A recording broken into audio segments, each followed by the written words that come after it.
He's immensely seductive. Quite sure he's right. Obsessionally neurotic. Pretty dangerous, in fact. Let us never tolerate outrageous conspiracy theories. Do you mean you doubt your powers to convince him? Say it! Say it! All right, I'll say it. Worse than that. What I'm afraid of is his power to convince me. We're talking about putting a manifestly irresponsible man on national television. Sweetheart, be reasonable. Warren, this is the end game.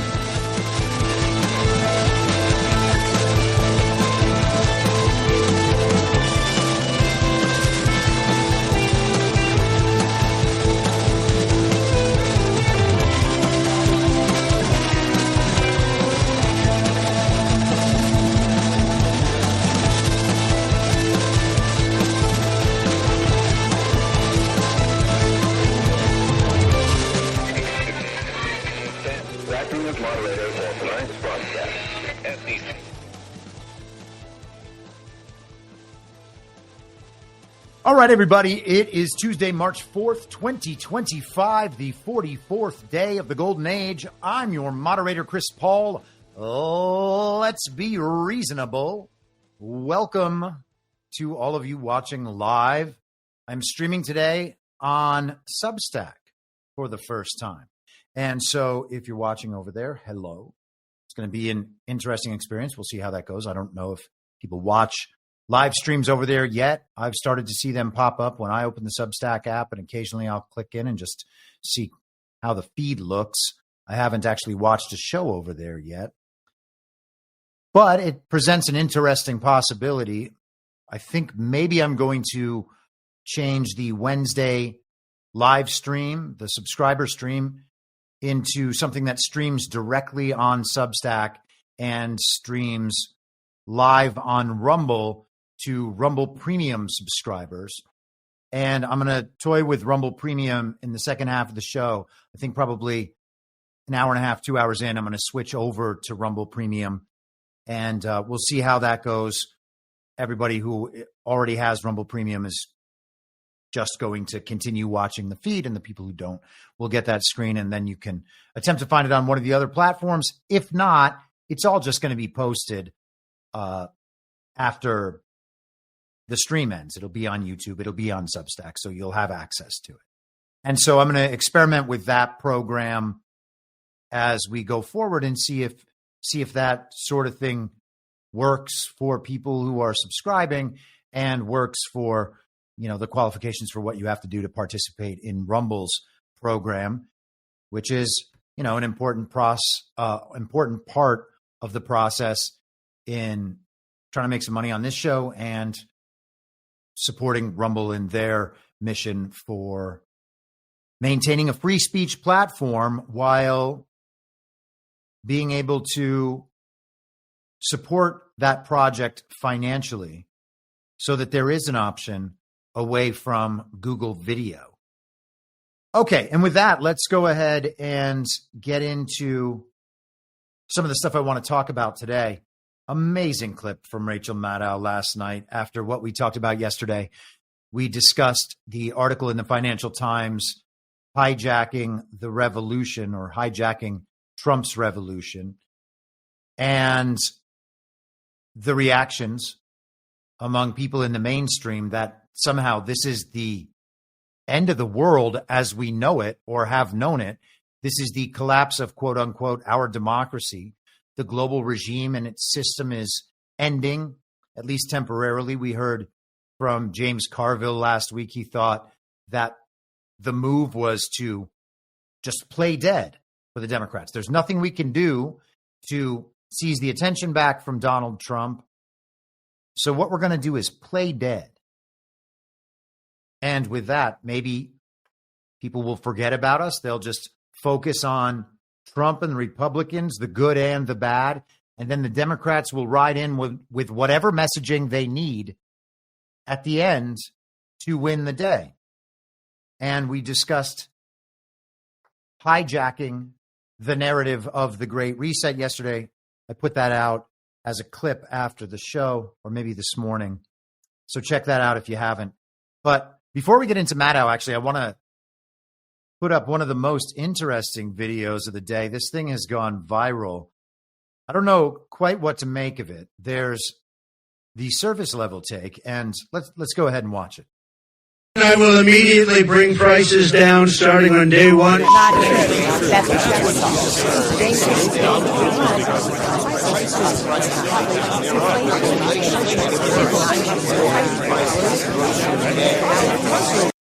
Now, that's super annoying. That's maybe I should have played this one first. I thought that we would be able to get better sound on that one, but let's just do this one and you'll get the idea. I will immediately bring prices down starting on day one. That ain't true. That's what you just heard. Since day one of Donald Trump's presidency, prices are not down, they're up. Inflation is getting worse, not better. The prices of grocery, gas, housing, eggs, of essentials. It's not getting better, it's getting worse. So that is the quote-unquote shit that ain't true video. And that was Chuck Schumer, Elizabeth Warren, and Cory Booker, so-called Democrat senators. The adults, those are the adults. When the adults were supposed to get back in the room at the beginning of the fake and illegitimate Biden administration, those are some of the adults that were going back in the room, and they are all doing the shit that ain't true video. And so what you saw initially was 22 senators doing the shit that ain't true video, all on the same script. And people obviously have compared that to those video collages of local newscasters all reading the same scripts throughout COVID. And I don't know exactly what to make of the video that these senators have made, because something about it is just a little too weird. That 22 Democrat senators are reading the exact same script in the exact same way. And I had a thought. It's a conspiracy theory, I got to tell you. Unsubstantiated, baseless claims, no evidence, conspiracy theory. Is that the sort of thing where a script could be written and then all of that could just be AI renderings of each of these degenerate communists reading out that script as written? Either that or they're just all getting the same message and putting it out to all of their supporters, knowing that this would happen. And is this what they wanted? Did they want everybody to just say, oh, the Democrats don't actually have anything to say? They're all just saying the same exact thing. They're just giving the story as written? Is that really the strategy? I mean, yesterday we saw that Politico article. It talked about the messaging changes, the image-based changes that they needed to make for their presentation. Hey, maybe we should actually go out into our communities. Maybe we should go to churches. Maybe we might meet people in these places and they might see how good Democrats are. And I imagine if they walked into churches, they would probably begin sizzling right away. Although, knowing the state of American churches, maybe that's not true. Regardless, what a strange solution to their messaging problem. Hey, we all need to get on the same page. We need to get everybody else on the same page. So let's all read off the exact same page. Who planned that? Hard to say. Now, I know there's a lot of problems with maybe AI did this take. I get it. So AI did it for each one, and then they all posted on their own social media? Seems unlikely. All their social medias are under control by someone, and it got pumped out through there? Seems unlikely. But a few years ago, I would have said that it would seem unlikely for people I knew with college education, successful people with a lot of money and important jobs, to be driving around a city wearing 2 masks in their cars. And upon seeing that, I realized, well, some unlikely things are bound to happen eventually. Now, I was talking about Rachel Maddow and the discussion from yesterday. We are approaching the end of the world, apparently, for people like Rachel Maddow. Here she is, I think last night, I guess. I don't know when her show is on anymore. She doesn't have it every day anymore, I don't think. But then again, I don't watch MSNBC. I just see these clips come up online. Of additional dollars worth of imported goods in just about 3 weeks if the new U.S. tariffs were still in place. Mexico's economy ministry said that President Claudia Sheinbaum was expected to announce Mexico's response during a news conference this morning. Who is this for? I mean, tell me who is the swing state voter in Pennsylvania or Nevada or North Carolina whose issue in this election was, I don't think Vladimir Putin is getting enough of what he wants. Tell me who is the median voter in some bellwether county in Arizona who thinks, you know what, Russian cyber attacks have gotten so bogged down and difficult, it's really difficult to just ransomware a hospital in Arizona these days. Isn't there anything we can do to help with that? Is there a single voter in the United States who thinks that Canada is the bad guy in the world and Russia is the good guy in the world? And so let's threaten Canada and learn Russian. Is there anyone? Who is this for? And what did they do to get all of this? What has Russia given up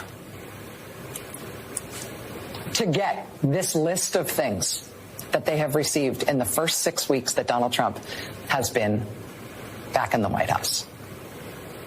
He's the deal maker, right? What's the other side of the deal?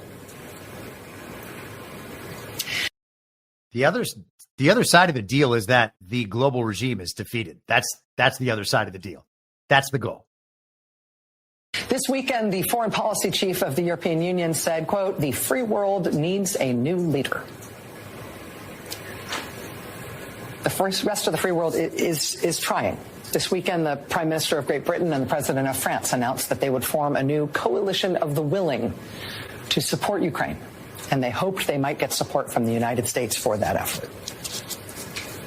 The United States, our government, has changed sides in the world.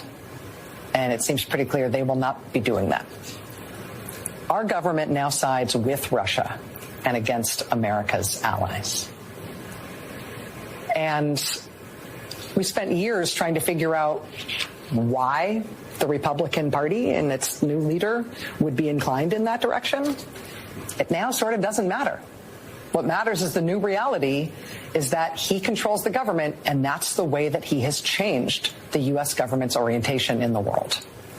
And it really is hard to imagine what else Putin might want that Trump hasn't already given him in just these 6 weeks. All right. So Politico actually came out with an article declaring that Keir Starmer was the new leader of the free world. I think I actually have that link somewhere here. We'll just take a look at that for a second, but then get back on track here. Yeah, here we are. Keir Starmer, unlikely leader of the free world. And they go through talking about how well he did over the weekend. He's no drama starmer. I guess that's... I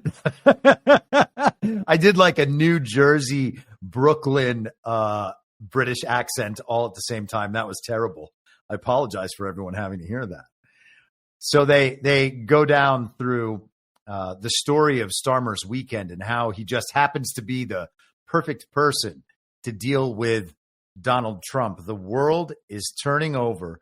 We're going to talk about some of the Ukraine stuff later. But she's also talking about some of this reaction that's happening right now was because of what began last night at midnight. And those were the first of Donald Trump's tariffs. I think it was 25% tariffs on Canada and Mexico, and then a 20% tariff on China. And so we are applying tariffs to some of our major trading partners. And this was one of the articles that was receiving all the chatter on the morning shows today. The Wall Street Journal from yesterday, Trump takes the dumbest tariff plunge. And of course, with headlines like these, you can wait a little while before these become the dumbest possible headlines. They are never, ever, ever, ever, ever right about these things. one would think that they would stop writing these things and they would just try to start being right at some point so that people might then begin to trust them again, so that their credibility would increase.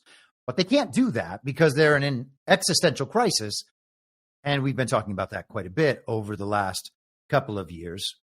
But in an existential crisis, you don't have time to do things like tell the truth or rebuild your credibility. You just have to run around with your hair on fire, hoping that everyone else lights themselves on fire too, and that maybe the whole house is eventually burned down. And I have no idea where this metaphor is going. But let's get into the article. President Trump likes to cite the stock market when it's rising as a sign of his policy success. So what does he think about Monday's plunge?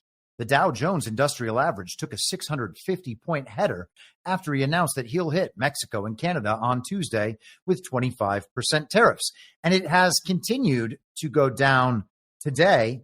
And I would guess that Donald Trump is probably unbothered by that because this is PR, and the number on the stock markets is in many ways PR. And I understand that people have investments in stocks and that their portfolios are dependent on the market. But unless you're trading day to day, if you have stocks of companies that you think are going to be successful in the future and you're just holding those stocks, this doesn't matter. This doesn't matter to me at all. I like to buy the dip. So Mr. Trump said at the White House there was, quote, no room left to negotiate with the two American trade treaty partners. Some of his smarter advisors have been hoping he'd start renegotiating the USMCA and delay the tariffs. But Mr. Trump wants tariffs for their own sake, which he says will usher in a new golden age. So he wants them for their own sake so that they'll usher in a new golden age. Well, that means that he wants them for the sake of ushering in the new golden age. So that's the argument. It's not that he wants them for their own sake. And of course, they have to frame it that way. Donald Trump is a mean man and a narcissist and a bully. So these tariffs are to bully these other countries. We've courted Mr. Trump's ire by calling the Mexico and Canada levies the dumbest in history, and we may have understated the point. Mr. Trump is whacking friends, not adversaries. His taxes will hit every cross-border transaction, and the North American vehicle market is so interconnected that some cars cross a border as many as 8 times as they're assembled. Well, that sounds utterly retarded. Will this make that retardation cease? I bet it will. Mr. Trump also objected when we reported an analysis by the Anderson Economic Group that the 25% tariff will raise the cost of a full-sized SUV assembled in North America by $9,000 and a pickup truck by $8,000. Is this how the new Republican Party plans on helping working-class voters? Well, no, but here's the question. Is that true? Or did the Anderson Economic Group just make that up? And let's find out about the Anderson Economic Group for just a second. You know how I love to go off on these. Let me see if they have a Wikipedia page. Eventually, you can just get to early life. And it turns out, hold for processing. Well, they look like a happy bunch. I went to their webpage. Nothing is jumping out to me. Let's move on. I can look at that later. Mr. Trump is volatile, and who knows how long he'll keep the tariffs in place. Retaliation that hits certain states and businesses may also cause him to reconsider sooner than he imagines. Investors are trying to read this uncertainty as they also watch growing evidence of a slowing U.S. economy. Unbridled tariff man was always going to be a big economic risk in a second term, and here we are. Unbridled tariff man, says the consistently wrong Wall Street Journal. But you know who's not consistently wrong? The global communist billionaire Warren Buffett.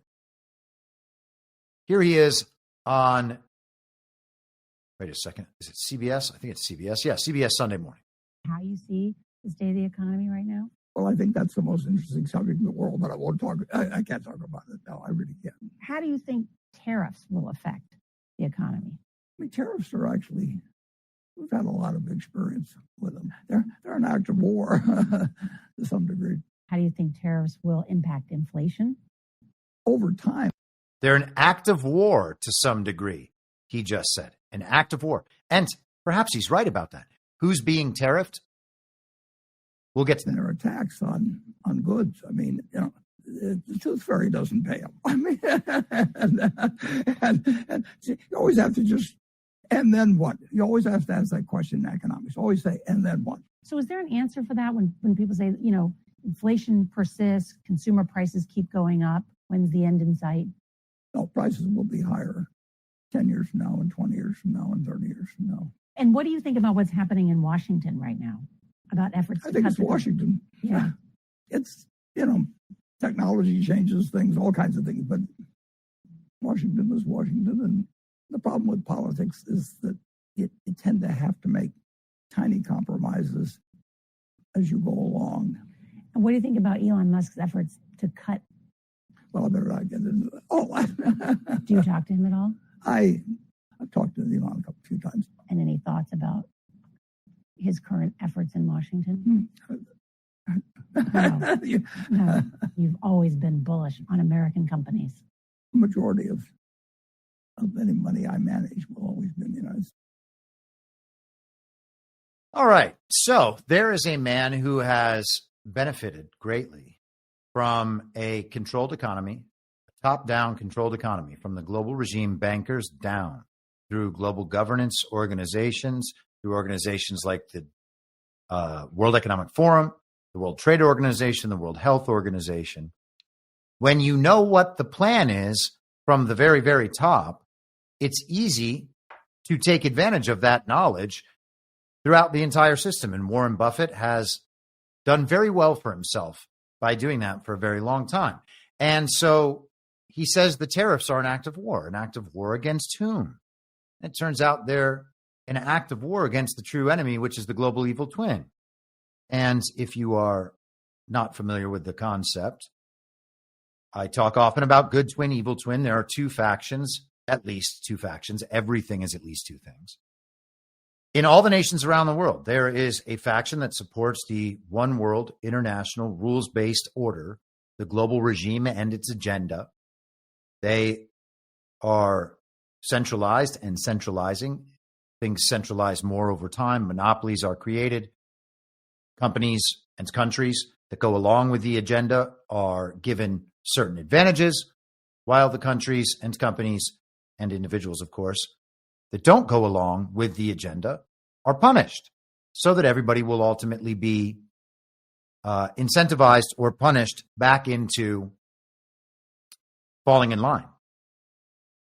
And in opposition to that, there is the centralizing force of sovereignty, of individualism, liberty, freedom, whatever you want to call it, nationalism on the nation state level, and companies that actually are prepared to operate in a merit-based free market economy, which is not what we have now.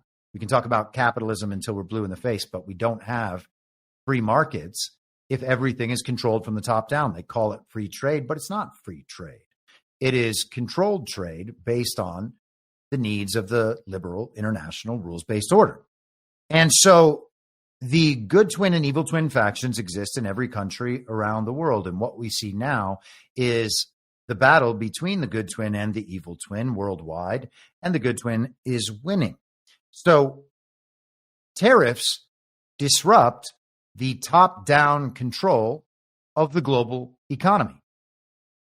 When he says tariffs are an act of war, the act of war is against the true enemy, which is the global evil twin. And at the top of that, the global governance bodies, transnational corporations, and the regime bankers at the top. And so Warren Buffett is right. It is an act of war. But it's not an act of war against the American people because they're going to see their prices raised. People have options of what to buy. And as more manufacturing, is re-onshored, which is Trump's agenda in the first term, in the pause term, and in this term. As more of that happens, there'll be more American goods available. And as the economic system is more protectionist, presumably, Americans will have more money in their pockets. The tariffs are also supposed to replace the federal income tax. I think Americans would probably like to have that money back. And will that offset the difference in the price of a truck, assuming that that study is correct, and it's almost definitely not? Well, yeah, you might think so. And in a principled manner, if that evens out, which way would be more American? Which would be the right way to do things? And it seems pretty clear that charging foreign companies to sell their goods in the United States is a more principled, moral, pro-American approach than confiscating the property of the American people. I don't think that's a hard argument to make. An act of war against the American people would be implementing a federal income tax and a property tax and a list of all the other taxes without any representation, without real elections, without ratified amendments saying that the people accept their government doing that. That seems like an act of war against the American people. And of course it is. It's just one that we all take for granted because we were raised in this country, in this society, as it has existed. And that's just part of the game. This is Donald Trump trade advisor, Peter Navarro, today on CNBC. This is over on Truth Social, posted there by Citizen Free Press. Well, let's start with Warren Buffett. I was amused to see Mr. Buffett's statement when, in fact, Joe, I don't know if you remember this, but Warren Buffett wrote the definitive article on why trade deficits are dangerous. Warren Buffett wrote this beautiful article about how if you continue to run trade deficits in America, pretty much foreign countries will own everything you have. And he had it exactly right. He probably forgot he wrote this. In terms of the economics of inflation and tariffs, there's a couple of things to say here. Our experience in the first term, Joe, was very clear.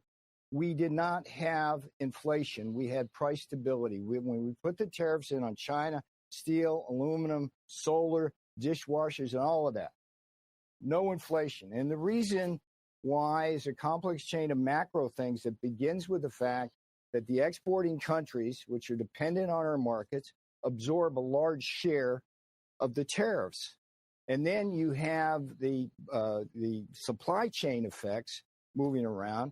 As you know, Joe, when our trade deficit goes down, the dollar goes up, imports are cheaper, so that brings it down. And in the limit, and this is where President Trump wants to go, we have more and more investment here that raises productivity and real wages, and that mutes inflation as well. And don't forget the 3 Ds. We got deregulation, Doge, and drill, baby, drill. That's the Trump strategy to bring down inflation dramatically. And anything that happens with tariffs, Joe, is second order small. Deregulation, yes. Doge, obviously, less government spending, less needs to be extracted from the quote-unquote American taxpayer. That number needs to be zero, obviously. And people are going to have to make that decision for themselves, by the way. And drill, baby, drill. Energy prices are at the foundation of the prices of everything else. So presumably, when America is energy dominant and energy prices are decreased dramatically, it seems, if the trajectory is what I believe it to be, why would the prices continue to go up? Because of tariffs. It's a preposterous argument. Again, the act of war is against the global evil twin and their system. It's not against the American people. And it's not going to hit them with prices. Donald Trump weighed in on Truth Social this morning. If companies move to the United States, there are no tariffs. Another great point. If you want to sell your goods in America, you don't want to deal with the tariffs, produce those goods in America. Right? Foreign-owned company producing goods in America. That situation already exists. Then it's beneficial to American workers, and it's still beneficial to the company.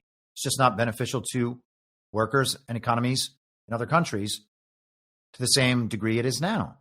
And again, we talk about this with Canada, and we'll get to Canada in just a second. But the fact that so many of these goods are planned from the top to be produced in other countries and sold into America to take advantage of our consumer base, that's a factor of the global regime's economy. It doesn't have to work like that. Let us continue. Yeah, let's get to Canada right now, in fact. This is the Canadian Ron DeSantis. At 12:01 a.m. I mean, honestly, look at him. It's Ron DeSantis. They cast this guy to be the Canadian Ron DeSantis. And I said that like in, I don't know, 2020 or 2021. I've been saying that for years. It is really funny, though. He is like the Con Inc. Fake populist of Canada. President Trump stabbed America's best friend in the back. My message to the president is this: Canada will fight back. We will defend our people and our economy, and we will put Canada first. There's no doubt that our economy will suffer, but so will yours, President Trump. In fact, you're already paying the price, with trillions of dollars erased in stock market value over the last month of these threats. Already, Americans are paying higher gas prices, as at midnight, a new American gas tax kicked in on U.S. working class taxpayers and motorists. Your workers will soon start losing jobs they had upgrading Canadian raw materials, which, by the way, you were getting at an incredible and ridiculous bargain. And your businesses will be selling fewer products to your closest neighbor. And that's only the beginning. While Canadians are slow to anger and quick to forgive, once provoked, we fight back. And we will fight back. That's the guy that people believe is going to save Canada from Governor Trudeau.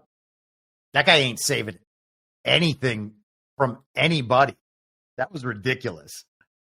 Oh, Canada, nobody's scared of you. Man. Pierre Poilievre. All right. Very intimidating. I'm sure Donald Trump was quaking in his boots over all of that. Let us go to Governor Trudeau himself. He was on fire today, by the way. Okay, yes. There we go. Immediately, and in 21 days, 120 billion. He only does the French for a few seconds. Our tariffs will remain in place until the U.S. tariffs are withdrawn, and not a moment sooner. And should these tariffs not cease, we are in active and ongoing discussions with provinces and territories to pursue several non-tariff measures. Measures which will demonstrate that there are no winners in a trade war. Now, just like I did a month ago, I want to speak first directly to the American people. We don't want this. We want to work with you as a friend and ally. And we don't want to see you hurt either. But your government has chosen to do this to you.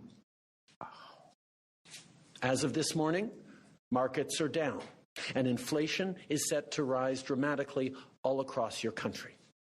Your government has chosen to put American jobs at risk, at the thousands of workplaces that succeed because of materials from Canada or because of consumers in Canada, or both.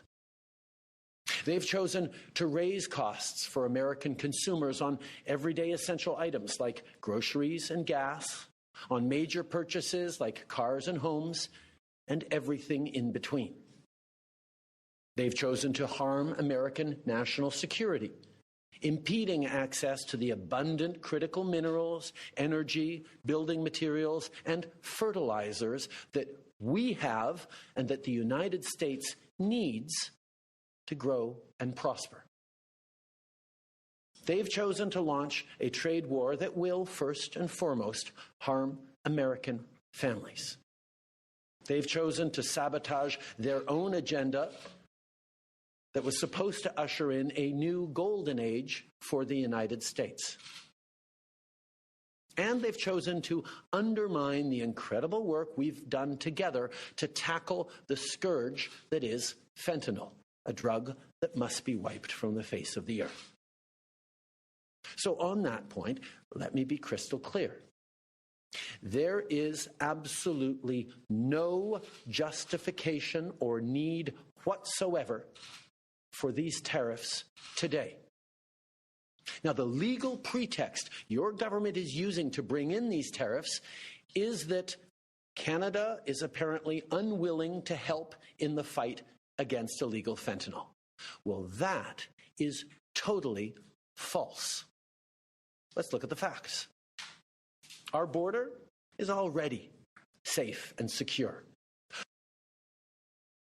Well, congratulations on your border, Governor Trudeau. So Canada is a member of the British Commonwealth, and we talked about the British Commonwealth a bit yesterday and how maybe I can pull this up.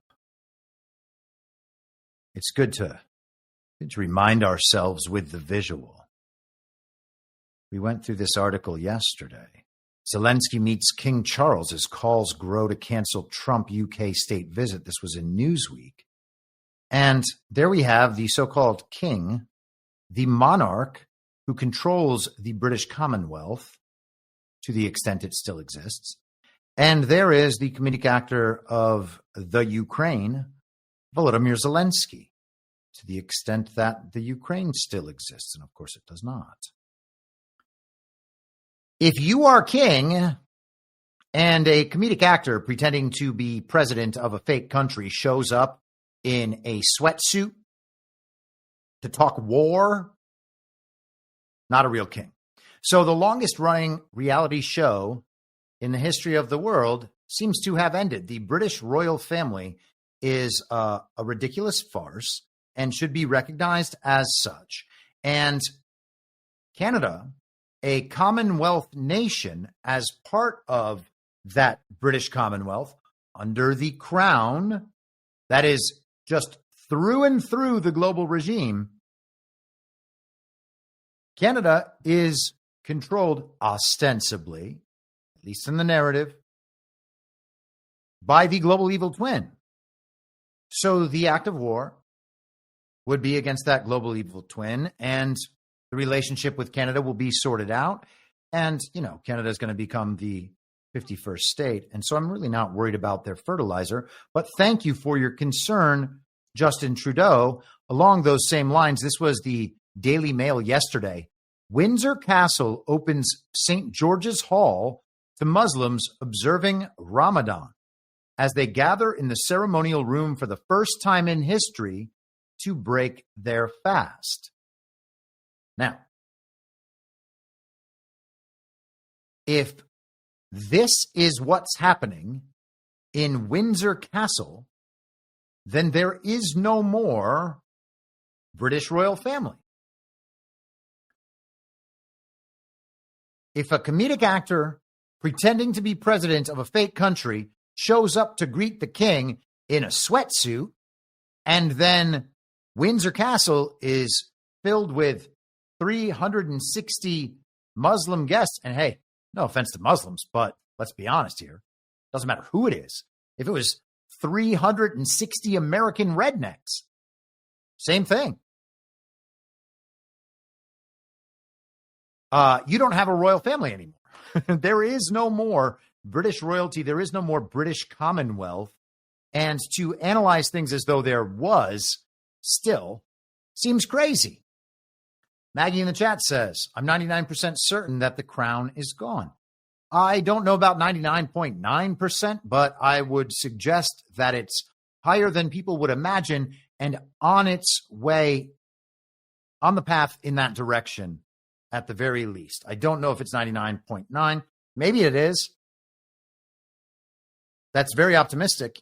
You could be right.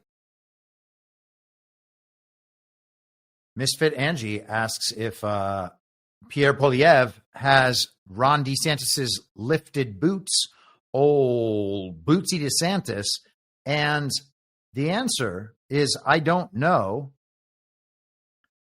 That would be great, honestly, if he did have the DeSantis boots, but I cannot be sure about that. What I can do is find a picture of old Bootsy.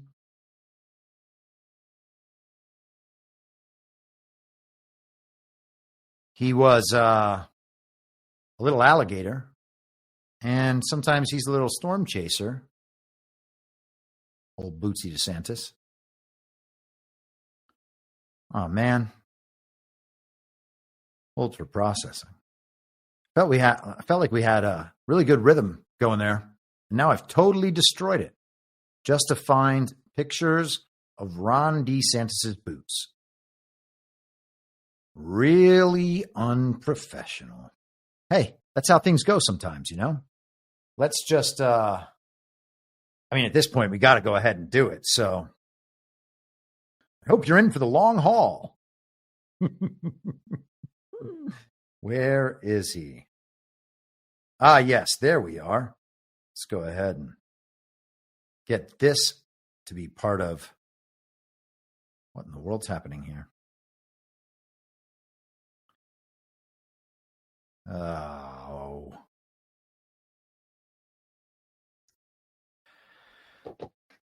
I'm not going to explain what's wrong with my internet right now. We're going to have to move on from Bootsy DeSantis unless you guys can find it.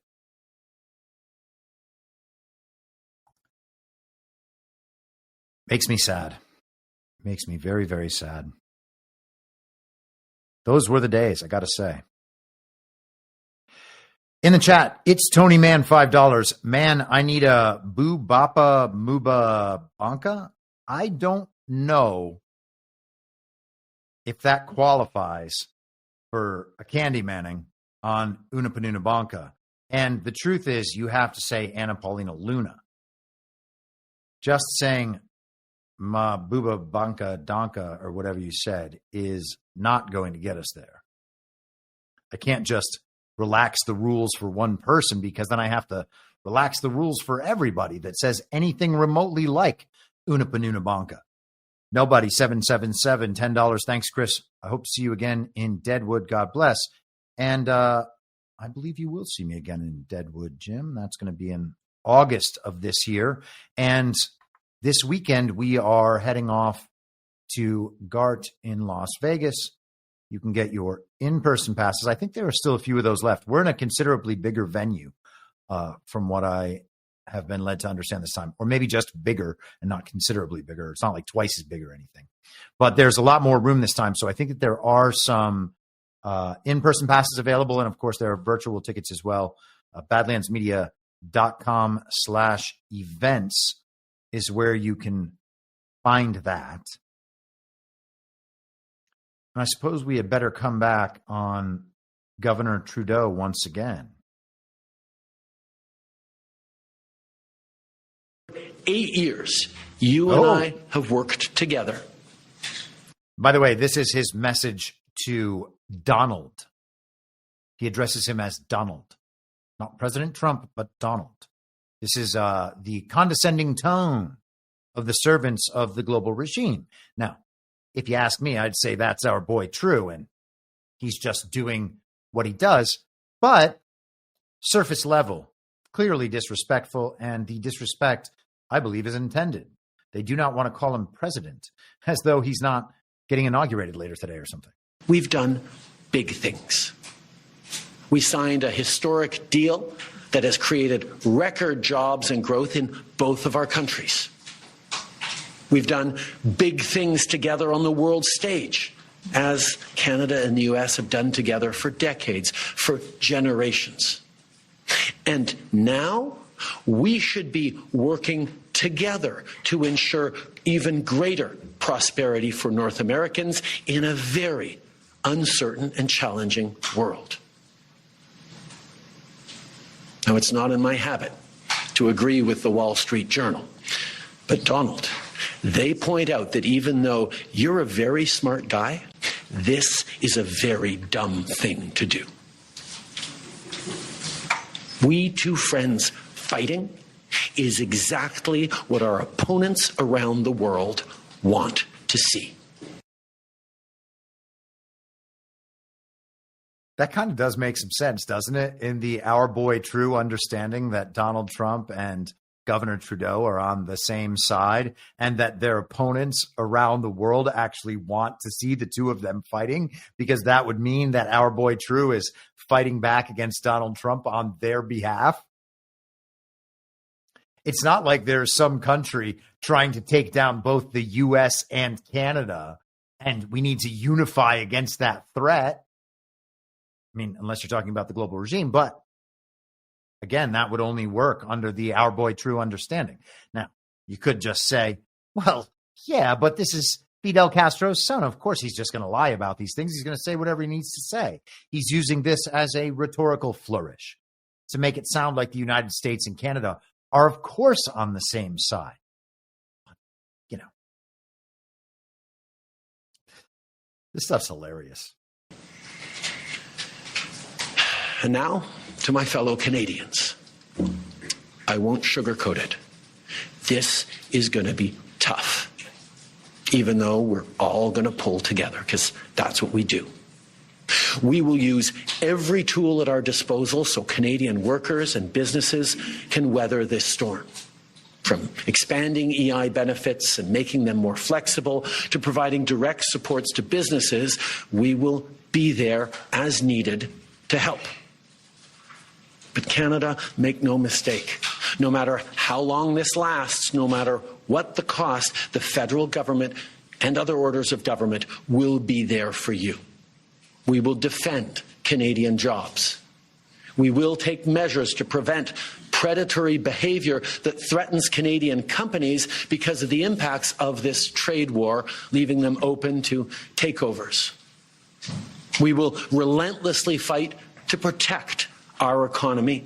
We will stand up for Canadians every single second of every single day, because this country is worth fighting for. Les derniers mois. Good luck. I think we're going to be okay. I really feel like we're going to be okay. Now, in the chat, while Governor Trudeau was speaking, there were multiple requests. There were multiple calls out for Anna Paulina Luna.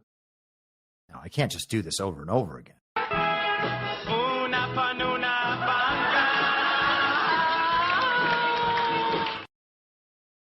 Actually, I can.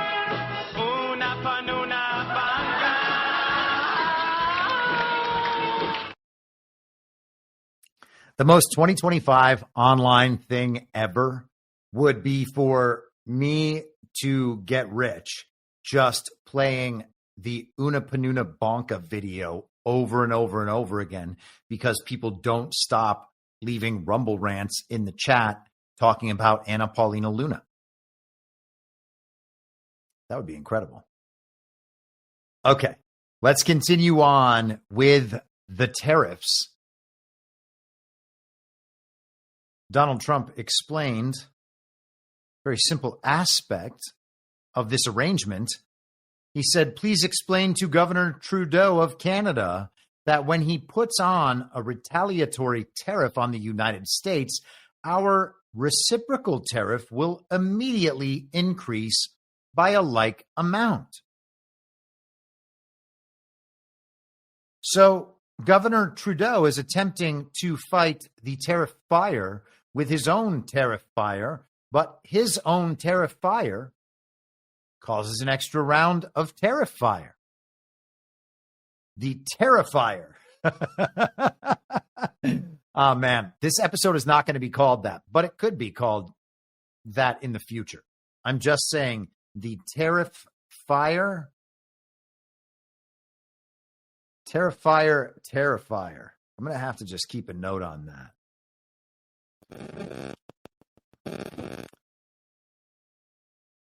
It's a weird day, you know? What are you going to do? It's the first day of the rest of our lives, I guess. It's always that. Okay, so let's go back to MSNBC today, because I heard this clip on War Room this morning, and I thought, what an odd turn of phrase, one that I wasn't used to hearing very much.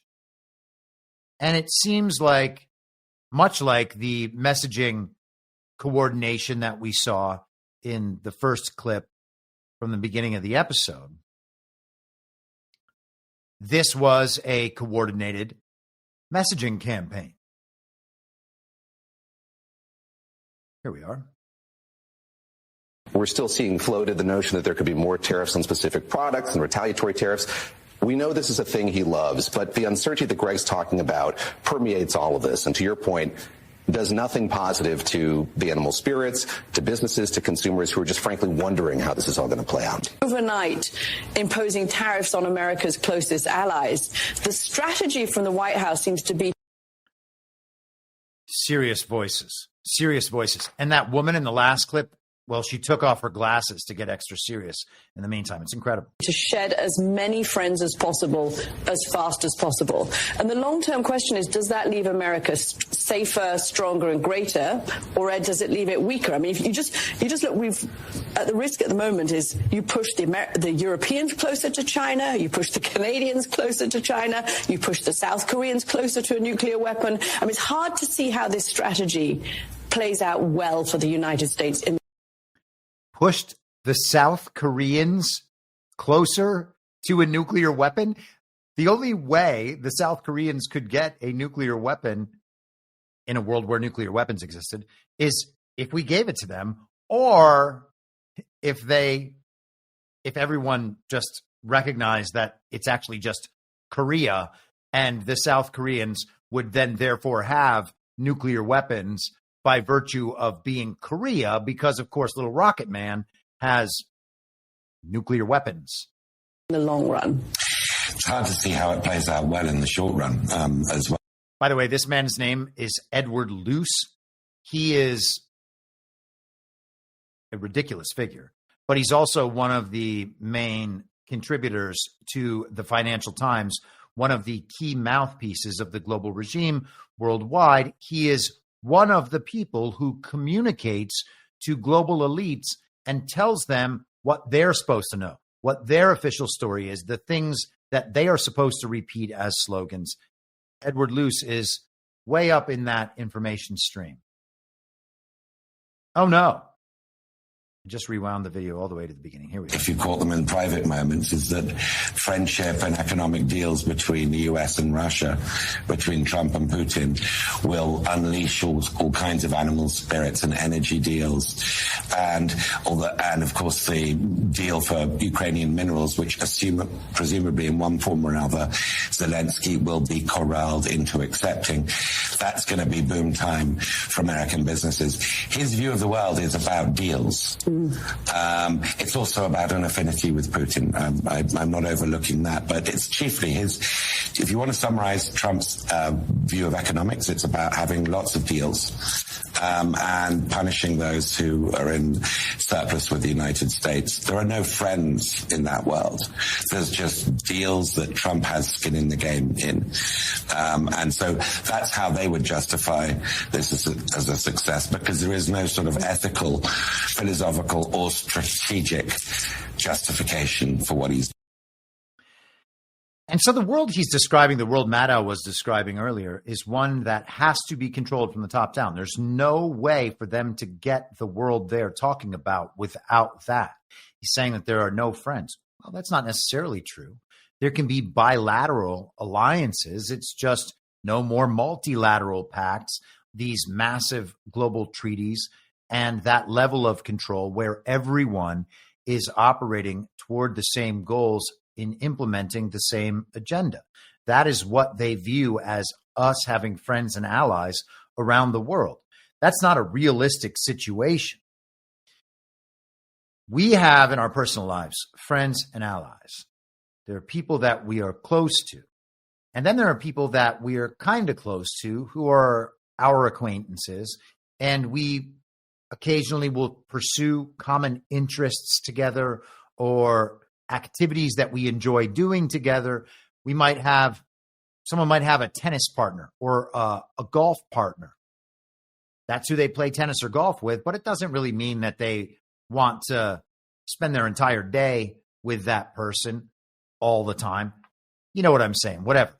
You might have people that you run into at the bar and you enjoy a conversation every month or so when that happens. But you're not about to invite them over to babysit your kids. You know, people have different purposes in life. And the same is true when we have partnerships in a more multipolar world order.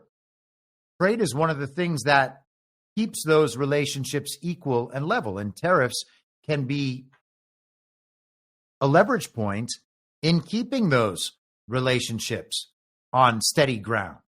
So it's not about the two countries pursuing the same agenda on behalf of someone else, the global bankers. It's about them pursuing their best interests in alignment with one another when their interests find a point of agreement. And that's what keeps the relationship steady. And that can actually last for a long time. And if one country becomes abusive or somehow fails to live up to their end of the bargain, well, the agreement can be retracted and that country might suffer a loss as a result of that.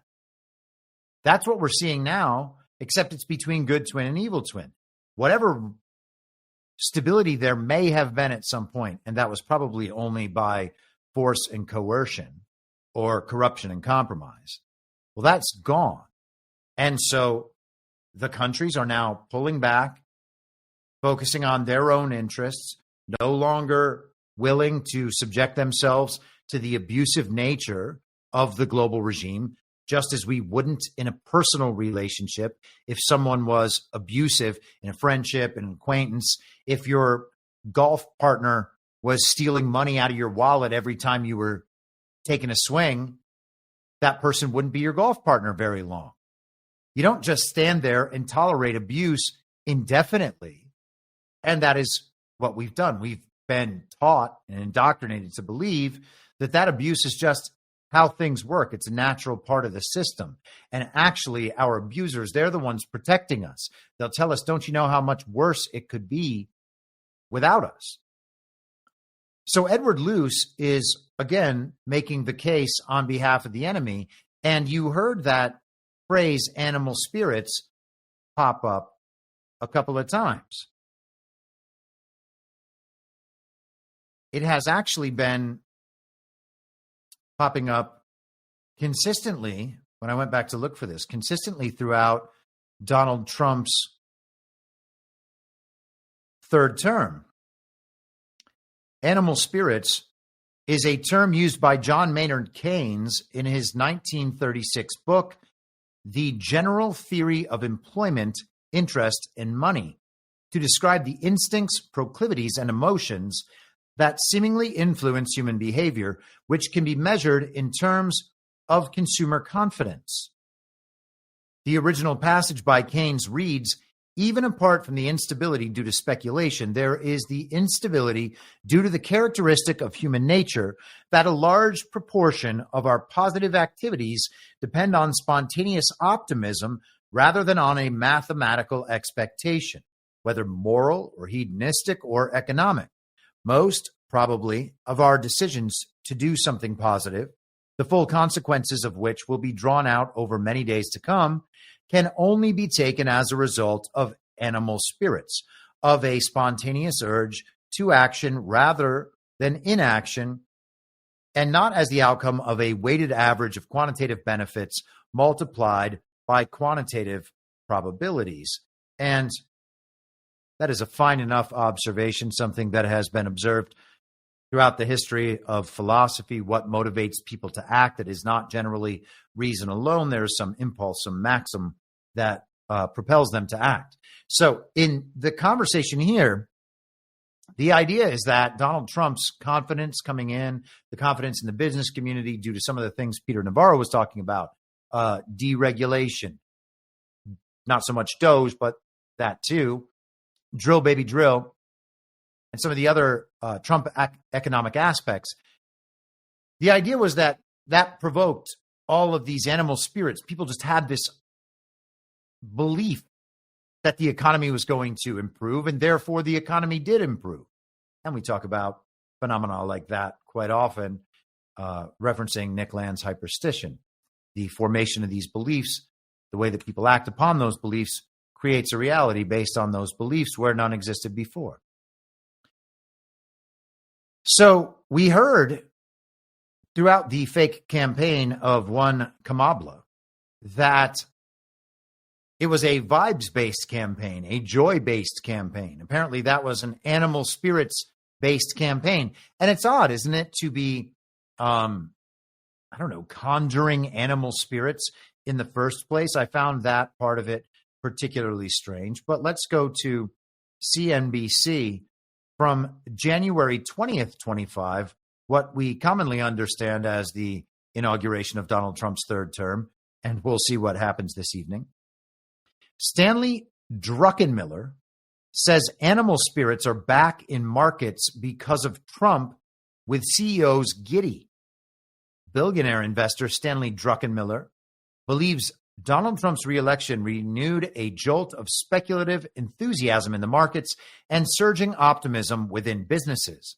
I've been doing this for 49 years, and we're probably going from the most anti-business administration to the opposite. We do a lot of talking to CEOs and companies on the ground, and I'd say CEOs are somewhere between relieved and giddy, so we're a believer in animal spirits. While the notable investor who now runs Duquesne Family Office is bullish on the economy in the near term, he remains somewhat cautious on the stock market because of elevated bond yields. He revealed he is holding on to his short against treasuries, effectively betting that the bond prices will fall and yields will rise. Let's jump down near the end here. Trump's trade memorandum to be issued Monday would not impose tariffs yet. His camp has been reportedly discussing a schedule of graduated tariffs increasing by about 2 to 5% a month on trading partners. Clearly, that's not what's being pursued. Druckenmiller once managed George Soros's quantum fund and shot to fame after helping make a $10 billion bet against the British pound in 1992. So he helped George Soros destroy the British pound. He later oversaw $12 billion as president of Duquesne Capital Management before closing his firm in 2010. So he was also talking about Donald Trump's animal spirits. The business community was just over the moon about these animal spirits that could be provoked and brought out by this crazed, vibes-based approach to Donald Trump. We saw the same from about the same time. This is The Hill. Trump's tariff plans could be harming his animal spirit investors. This on the 17th, before he was even supposedly sworn in at that ridiculous ceremony in the Capitol, where, what do we have? Hillary Clinton and Joseph Robinette Biden and Kamala, and who else was there? Was Obama there without his husband? So Donald Trump's going to ruin the animal spirits with these tariffs. And he's supposed to feel scared, and we're all supposed to feel scared, that the tariffs are going to destroy the American economy because he is just apparently ruining the vibes. Cara Maga, $20 in the chat. Anna Paulina Luna, she says. So.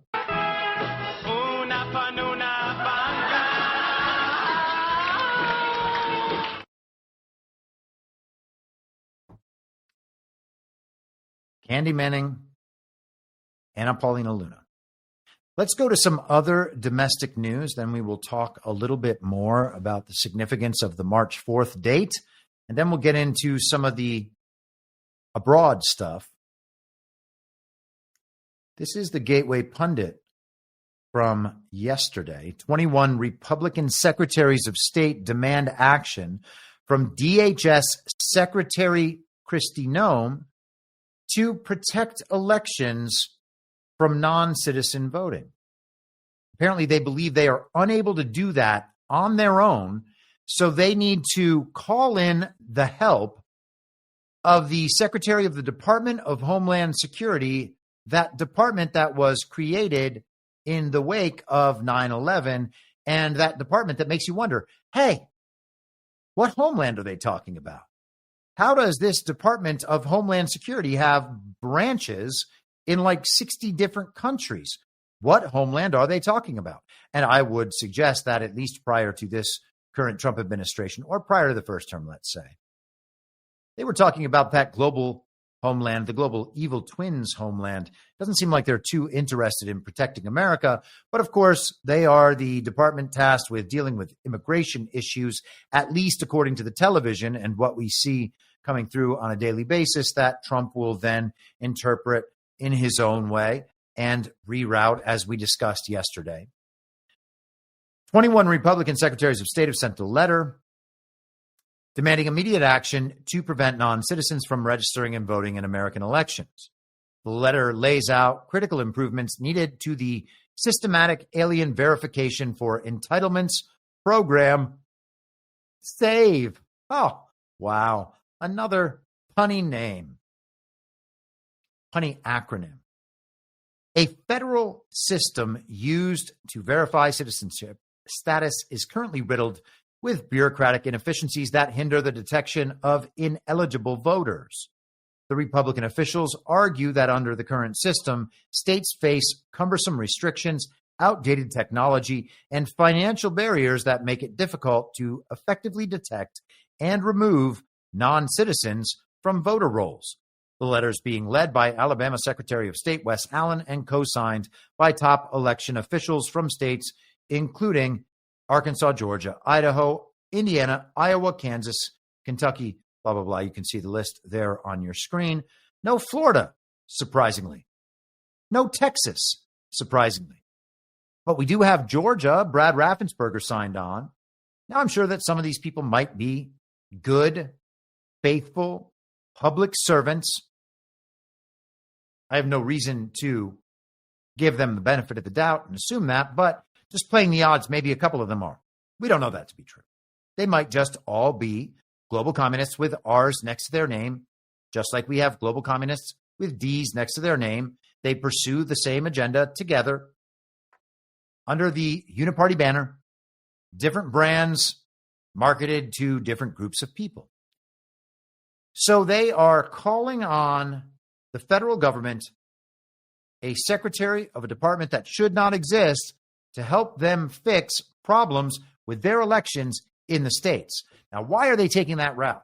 Well, the federal government has set up a number of laws, statutes that remove control of the elections from the states and give it instead to the federal government in their federal elections. And because of the abomination we have in our election system that has existed for a very long time, people, individuals voting for president and voting for senators, we have federal government involvement when elections should be determined in their place and manner by the states. So says the Constitution.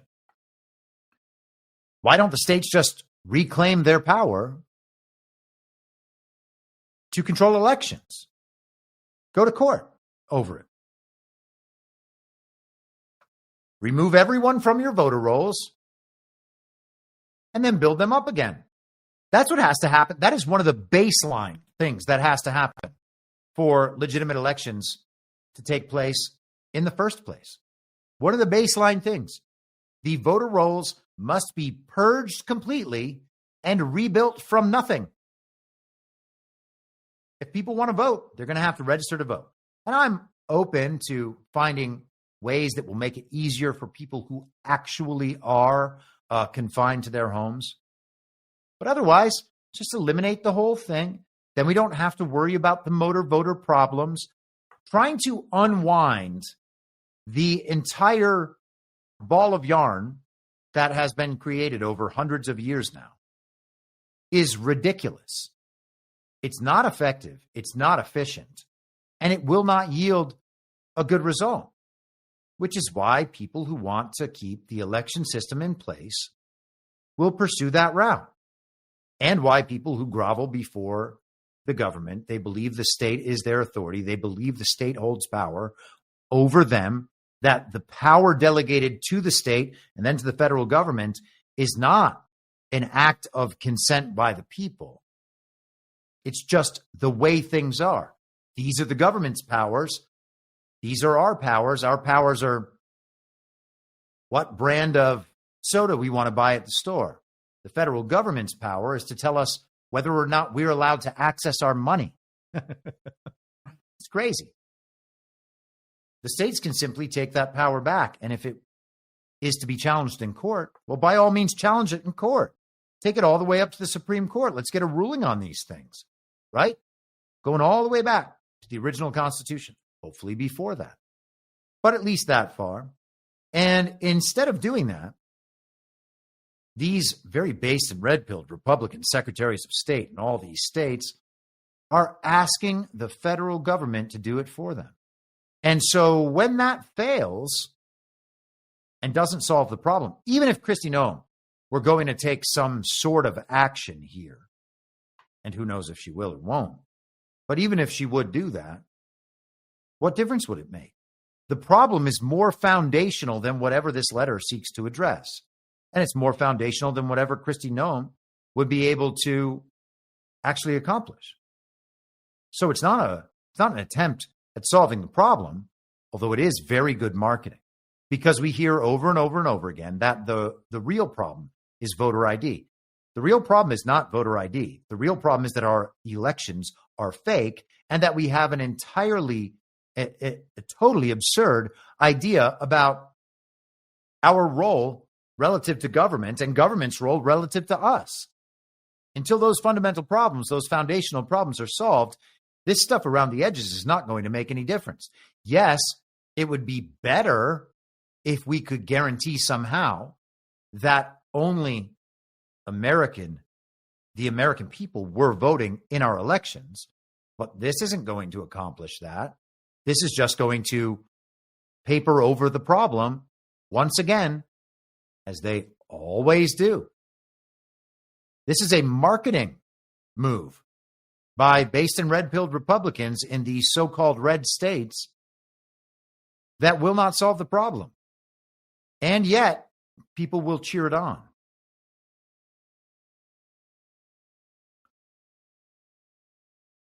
Utah Money Mover says, have you ever looked into the Mecklenburg Declaration of Independence? I have not, but I am more than open to hearing more about it. Maggie in the chat put up a link to the states that have passed the Convention of States Article 5 application. Now, I'm personally not a fan or supporter of that. I wouldn't trust any of the people representing the states at an Article 5 convention, and I do not believe that the Constitution is even in effect at this point. So trying to fix things using the mechanics of a Constitution that is not in effect seems to me to be completely pointless. But even if I was to be convinced about the last part, I still would not be convinced that that would be the route to go. in order to remedy these problems. Let us continue moving forward. This is Fox News from last night. McMahon on day one launches final mission to send education back to the states.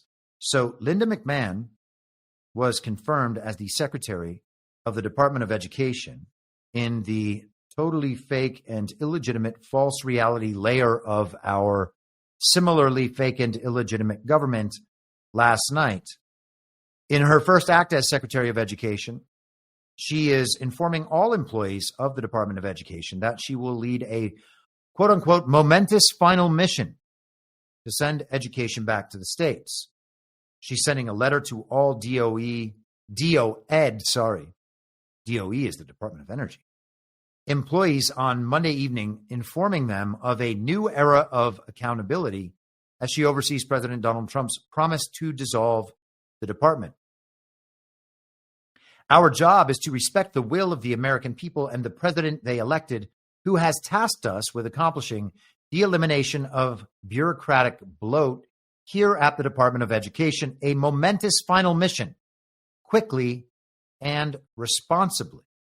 The secretary said that the reconstruction of the department will profoundly impact staff, budgets, and agency operations. Under McMahon, the department will work from three base convictions, according to her letter: that parents are the primary decision makers in their children's education, that taxpayer-funded education should refocus on, quote, meaningful learning in math, reading, science, and history, not divisive DEI programs and gender ideology, and that post-secondary education should be a path to a well-paying career aligned with workforce needs. And, make of these priorities what you will. They're certainly better than the priorities in place right now. Parents being the primary decision makers in their children's education is first and foremost. Of course, I am totally open to public schools just being eliminated entirely. I do not think that the state should be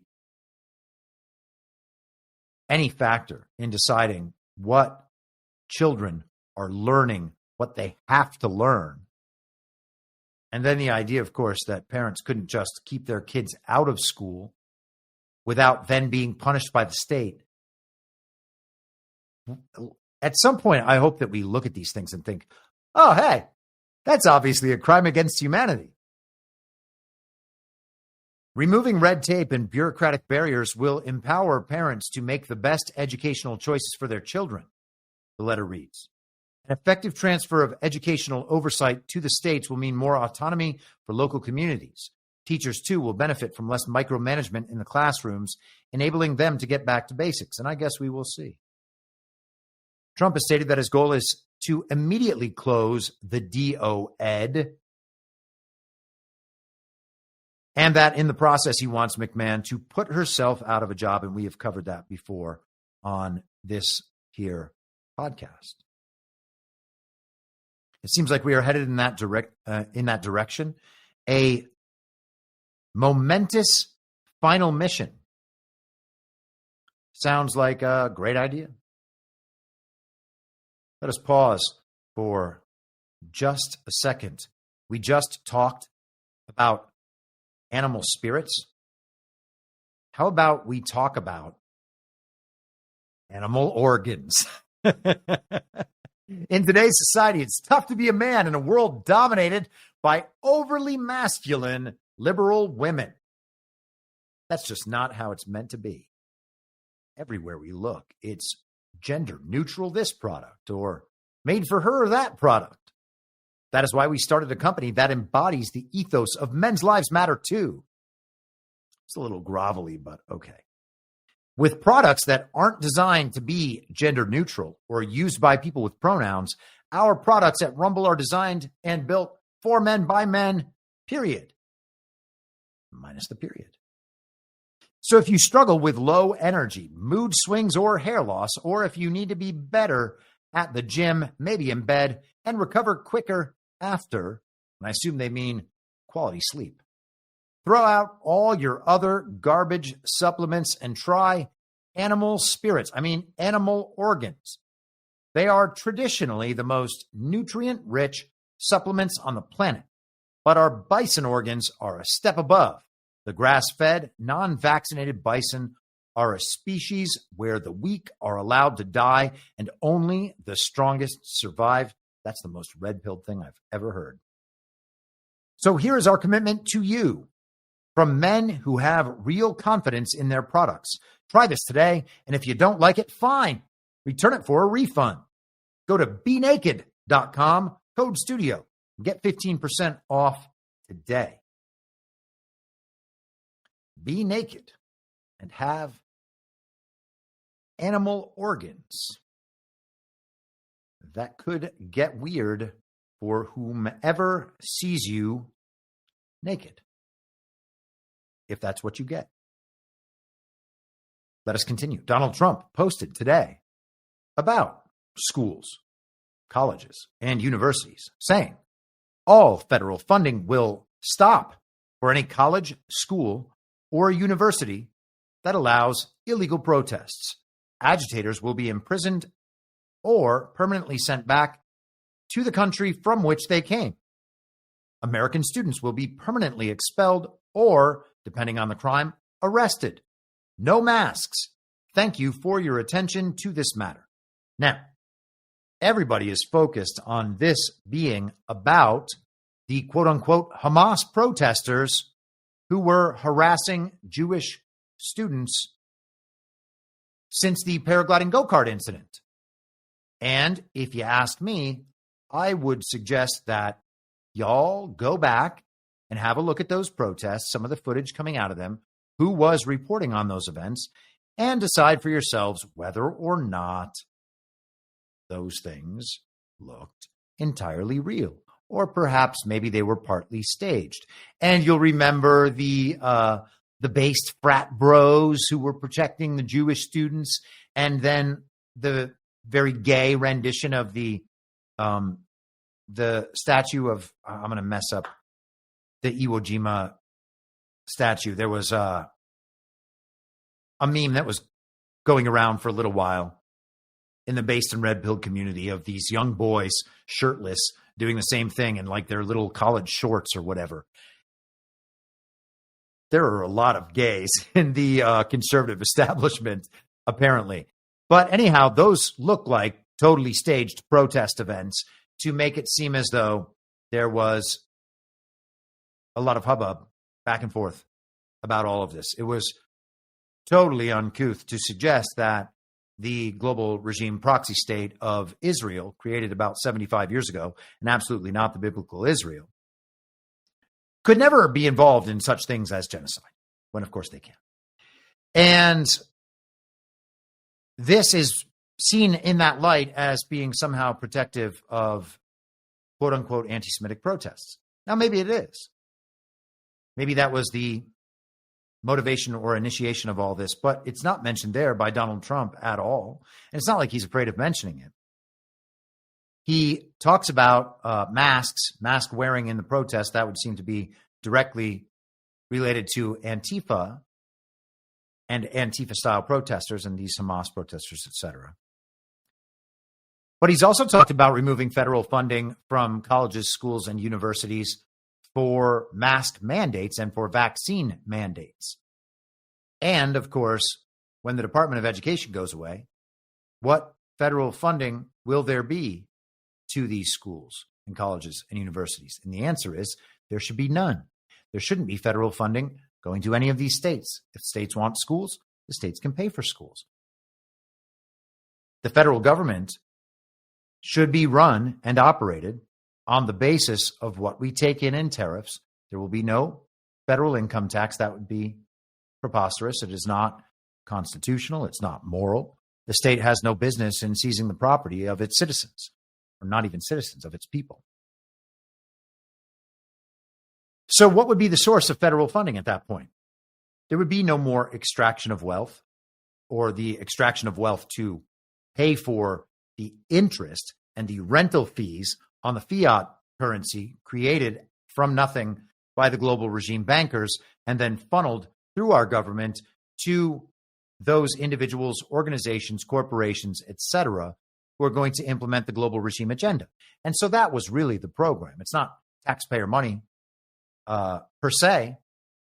It's just fiat currency created from nothing, funneled through the government, laundered essentially to the people implementing the agenda, the schools being a major factor in all of that, because of course you're getting the double whammy of them directly supporting the global regime agenda, but also in the process creating people who will themselves grow up and support the global regime agenda. Very good investment of totally fake money. When the federal funding of all these programs goes away and these departments go away, as Donald Trump seems to be well on the way to making happen, the problem is solved for itself. So people are concerned about free speech issues in the shutdown of protests, and that makes sense. Protesting is important. Speech is important. There shouldn't be any punishment whatsoever for speaking out against Jews or whites or blacks or anybody. These policies that are being pushed, to the extent these are being pushed by the conservative establishment, are just as woke as the policies that were pushed with the Biden-Kamala administration or people surrounding Obama or the celebrities out in Hollywood giving a standing ovation to Robert De Niro when he says F Trump. It's just wokeness on the other side. And it's funny, isn't it, that all of the strongest anti-wokes still totally support this thing? Check this out, actually. I saw this morning, and I wasn't thinking I would come back to it. But now that we're discussing this exact issue, I might as well highlight this guy over on Truth Social. He was one of the based and red-pilled influencers from the Epstein document op last week. DC Drano said there is a very big difference between peacefully protesting and organizing aggressive masked mobs to harass Jewish students, physically block them from going to class and occupying their classrooms. These are illegal acts, and there is no constitutional right to engage in them, punish the offenders. Now, I can agree that there is no constitutional right for that aspect of it, but of course he's directing this for the protection of Jewish students. We can protect all people. There are already all sorts of laws in place to do that, and that's where it seems to me Trump's statement is operating. Are these colleges, as essentially just these little bastions of support for the global regime agenda and global philanthropist money as it floods through? Most of these colleges with their endowment funds have basically just set up their own hedge funds. They have all this money accumulated, and they just use it to influence markets as hedge funds do. And so they kind of have their own internal policing and security, and they handle their issues internally. And they allow crimes like these to be committed, often against their own students and their own businesses, to the extent that these protests, again, are real at all. People are intimidated by them and intimidated into silence. And I don't know if you've walked a college campus in the last few years. I have. I stopped by my old college, 7-8 months ago, 6 months ago, I don't know. And saw all over the place rainbow flags and little notices on taped, stapled into trees about how people were dealing with what might happen if Donald Trump were to win an election. Ridiculous stuff. All of that supported by that global money flowing through and their kind of independent little system that governs itself and sets its own rules. And apparently those days are ending. The federal funding is going to be cut one way or another. So it's a matter of how these things are explained to the public and how people will come to accept them. He's talked about the mask and vaccine mandates. Here he's talking about colleges and universities that support these violent and illegal protests. And I know that people have different opinions about that. Obviously, if this is about protecting people from speech and about punishing the speech of others, if you're going to be against hate speech, you got to be against hate speech all the way around. DC Drano was against hate speech, but now he's not. Shocking, isn't it? There's also this that kind of caught my eye, and I don't want to spend a hell of a lot of time on it. This is the National Pulse from yesterday, if I'm not mistaken. Oh, no, this morning. Monsanto spends at state level to sidestep MAHA, the Make America Healthy Again agenda. The German-based pharmaceutical and biotechnology giant Bayer AG has ramped up its political spending at the state level in the United States, especially in Missouri, as it continues to fight thousands of lawsuits stemming from its acquisition of the infamous American biochemical company Monsanto. So all sorts of lawsuits being fought at the state level. There's an estimated 25,000 lawsuits pending in the state's Cole County alone. And you can read the details on all of that. Meanwhile, some Missouri lawmakers also see the legislation and the Bayer AG-backed media campaign as part of an effort to sideline any pushback from President Donald J. Trump's Make America Healthy Again movement, which is led by Department of Health and Human Services Secretary Robert F. Kennedy, Jr. I strongly believe we shouldn't be granting major corporations special exemptions from the law, State Rep. Mazzie Christensen said in a statement to the National Pulse. She is a Republican. This reminds me of the Federal PrEP Act related to COVID-19 vaccines, which granted legal immunity to manufacturers, distributors, and administrators, leaving most lawsuits against vaccine manufacturers off the table. The Republican lawmaker notes that many countries around the world are moving to either limit or ban the use of glyphosate-based herbicides, including Roundup. But the point here to me is that they are beginning to address the states directly. And that was one of the concerns I expressed in November of last year when we began to see the formation of the fantasy team. Talked about it a little bit yesterday. It became immediately clear to me that the attempt would then be, as the federal government is dismantled, to take some of these agencies outside of the federal government. Okay, they're not going to be receiving federal government funding any longer. And that doesn't really matter from a top-down perspective, from the perspective of global governance and global banking, et cetera. The people who create the fiat currency do not actually need to funnel it through the government. That was the way to implement policies in the easiest fashion across the board before. But if these agencies are removed from the federal government, it doesn't mean that the states won't still listen to the CDC. California is going to go along with CDC policies, whether the CDC is part of the federal government or not.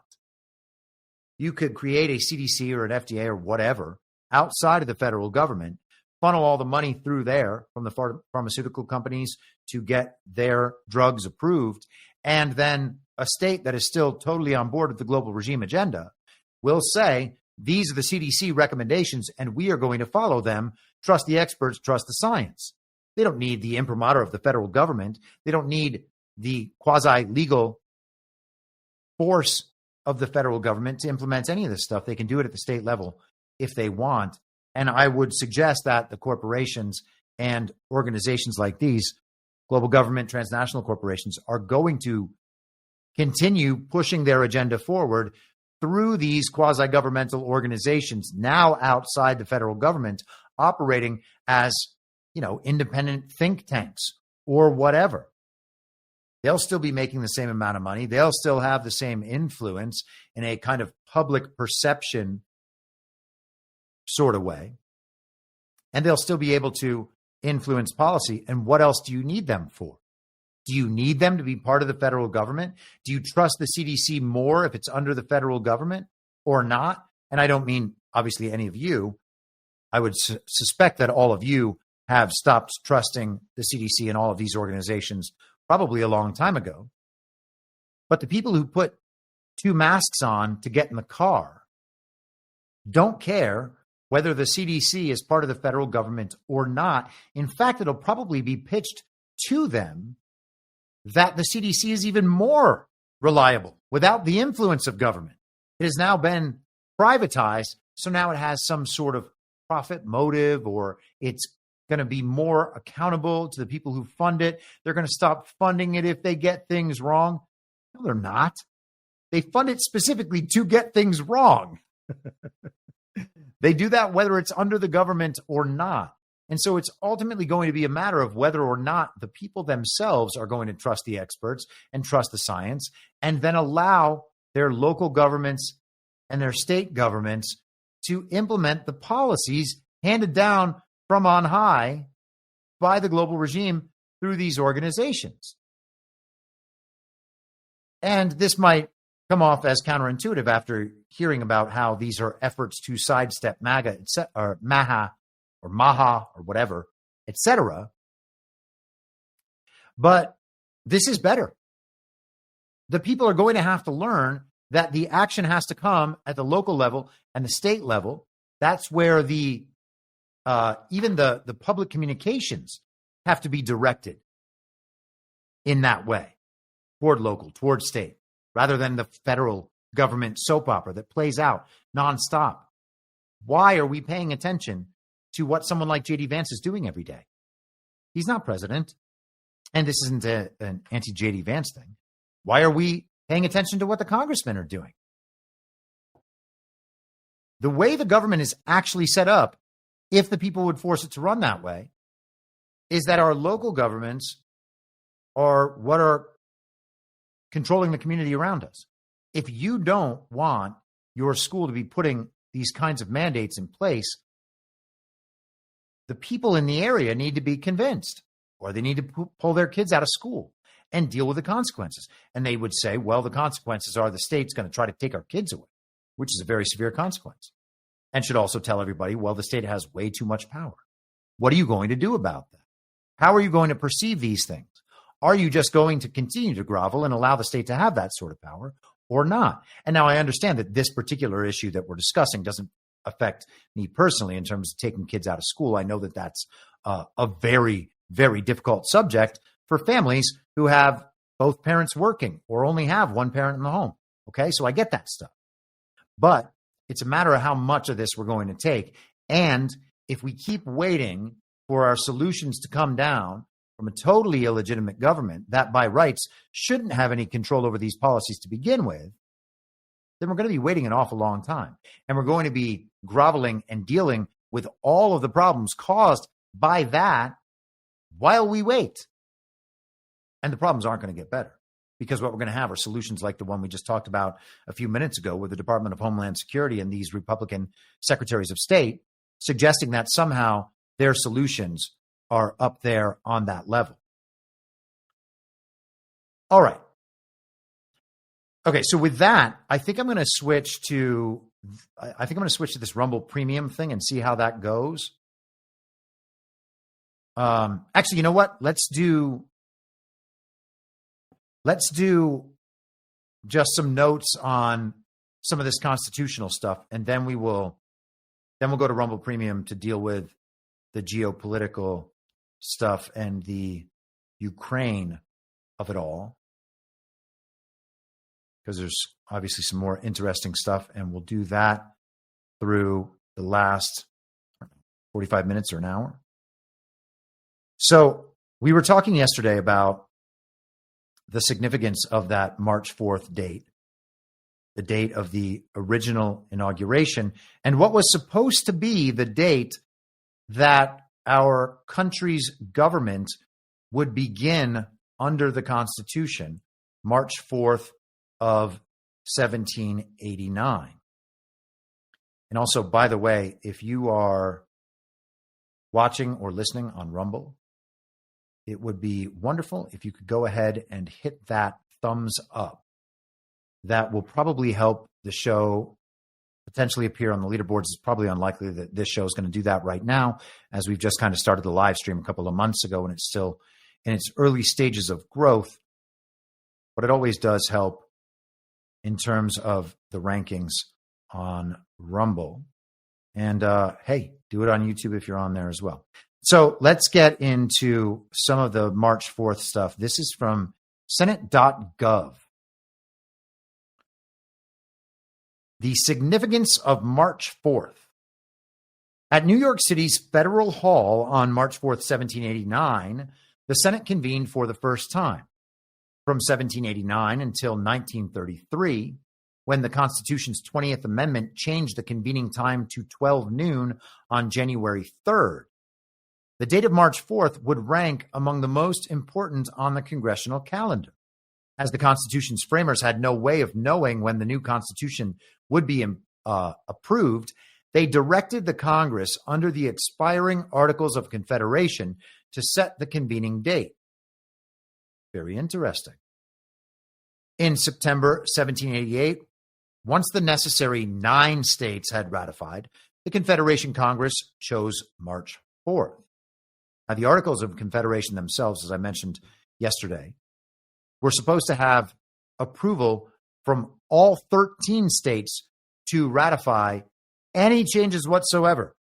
But that was too strict for the people that wanted to change government over. So instead, they just overturned the Articles of Confederation and replaced them with a document that was much more amenable to the needs of the global regime and its bankers and people who are now called, for whatever reason, Federalists, like Alexander Hamilton. In the years that followed 1789, March 4th became most significant as an ending date. Although the Senate customarily convened on the 4th of March every 4 years for a few days to consider nominations of new presidential administrations, the Senate and the House would not again come together on March 4th until 1867. While Congress followed the constitutional requirement to convene annually on the first Monday in December, it almost always adjourned its final session on March 4th. As early 19th century members approached a final session's crucial closing minutes, they regularly questioned whether the Congress expired at midnight on March 3rd or noon on March 4th. Surprisingly, this fundamental point remained unsettled for decades.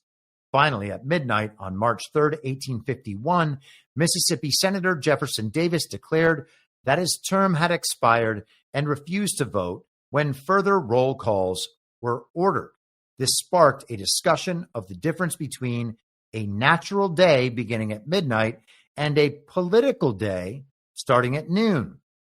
The Senate then adopted a resolution stating its opinion that, as the Senate customarily convened at noon on March 4th, the previous Congress must end at that time.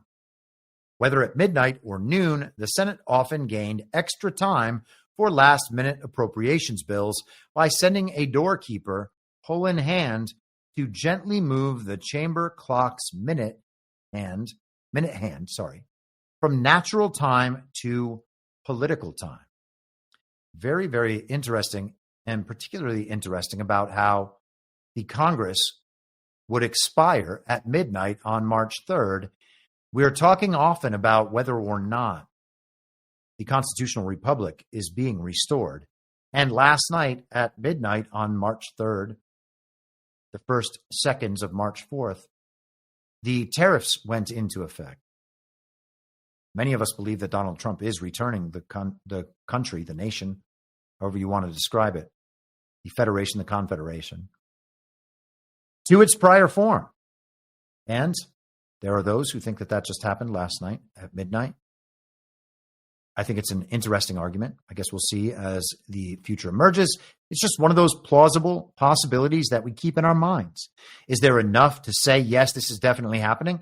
In my estimation, the answer to that question is no. But it doesn't mean that we don't continue to explore the possibility. Whereas the normie mind would immediately say, if that was happening, the TV would have told us. That's definitely not happening. Okay, normie, did you look into it? No. And they would even admit, no. Why didn't you look into it? How do you know it's not happening if you didn't look into it? Well, that's stupid. All the dumbest explanations you could possibly find for the rejection of an idea that has never been explored by these people. But they're the sort of people that do that. And that, my friends, is how you end up wearing 2 masks in your car to protect you from a disease that can't kill you with masks that can't protect you. But at least you got 2 of them. It may catch a stray droplet. Now I made Anthony Fauci sound sort of British as well. Whatever. Let's see what else Rumble has for us. Should we talk about coffee again? Let's talk about coffee again. I love coffee. You love coffee. Rumble loves coffee. Rumble has their proprietary coffee brand. The CEO of Rumble, Chris Pavlovski, recently released an email from Inspire Brands and Dunkin' Donuts. The email explicitly states that the right-wing culture of Rumble is too polarizing.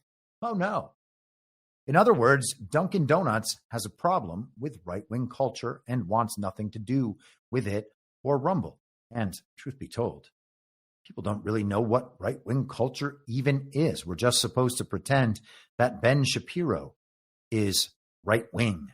Ben Shapiro is a global communist. He is a neoconservative. Neoconservatism is an outgrowth of Trotsky. He is a direct ideological descendant of Trotsky. And guess who else were ideological descendants of Trotsky? Well, those Nazis that Ben Shapiro always talks about. So here's the solution. Stop buying products that don't support you and start supporting brands that support you. The competing coffee brand that we all need to get behind is Rumble's 1775 coffee. For a limited time, Rumble is offering buy 2 bags of coffee and get 1 for free. Go to 1775coffee.com and enter promo code Duncan to get this limited time deal. I hope you all are fortified by the thought of Rumble coffee. Let us continue with our prior subject. Now, I'm not going to go all the way through this piece right here, but this is another piece from the White House Historical Association.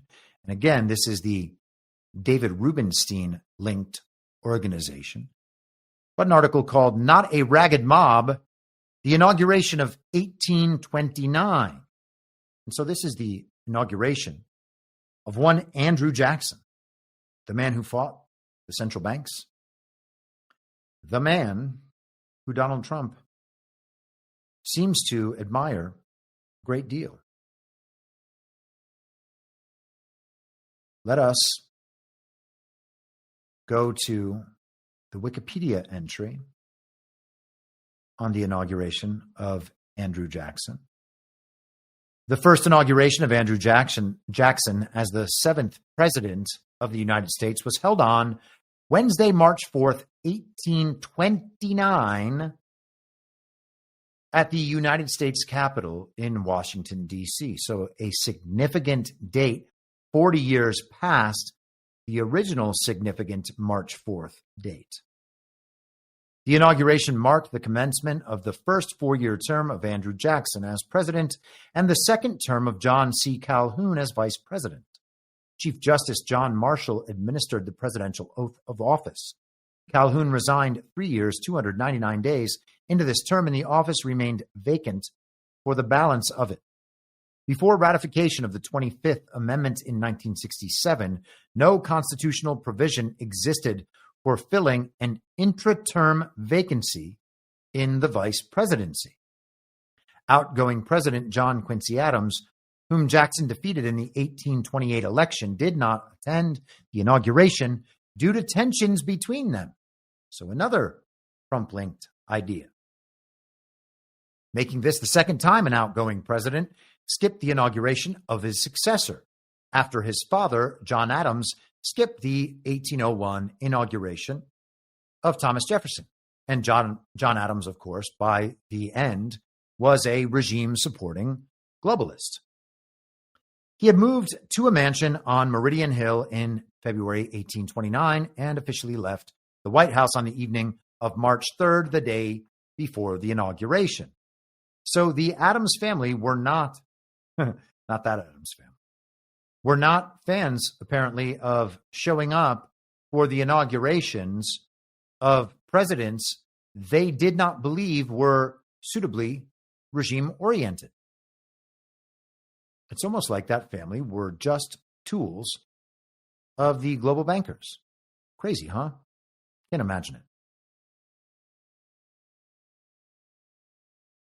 The inauguration itself took place on March 4th, 1829, and was the first time in which the ceremony was held on the east portico of the United States Capitol. 10,000 people arrived in town for the ceremony, eliciting this response from Francis Scott Key: "It's beautiful. It is sublime." Okay.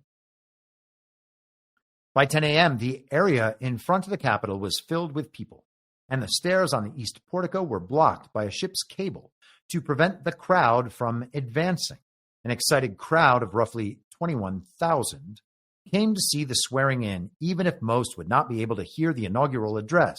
Jackson came on foot to the ceremony, but to avoid the multitude, he used a basement door on the west front to enter the Capitol. Upon exiting to face the crowd, he bowed to great cheers. The scene was described by a witness: "Never can I forget the spectacle which presented itself on every side, nor the electrifying moment when the eager, expectant eyes of that vast and motley multitude caught sight of the tall and imposing form of their adored leader as he came forth between the columns of the portico. The color of the whole mass changed as if by miracle.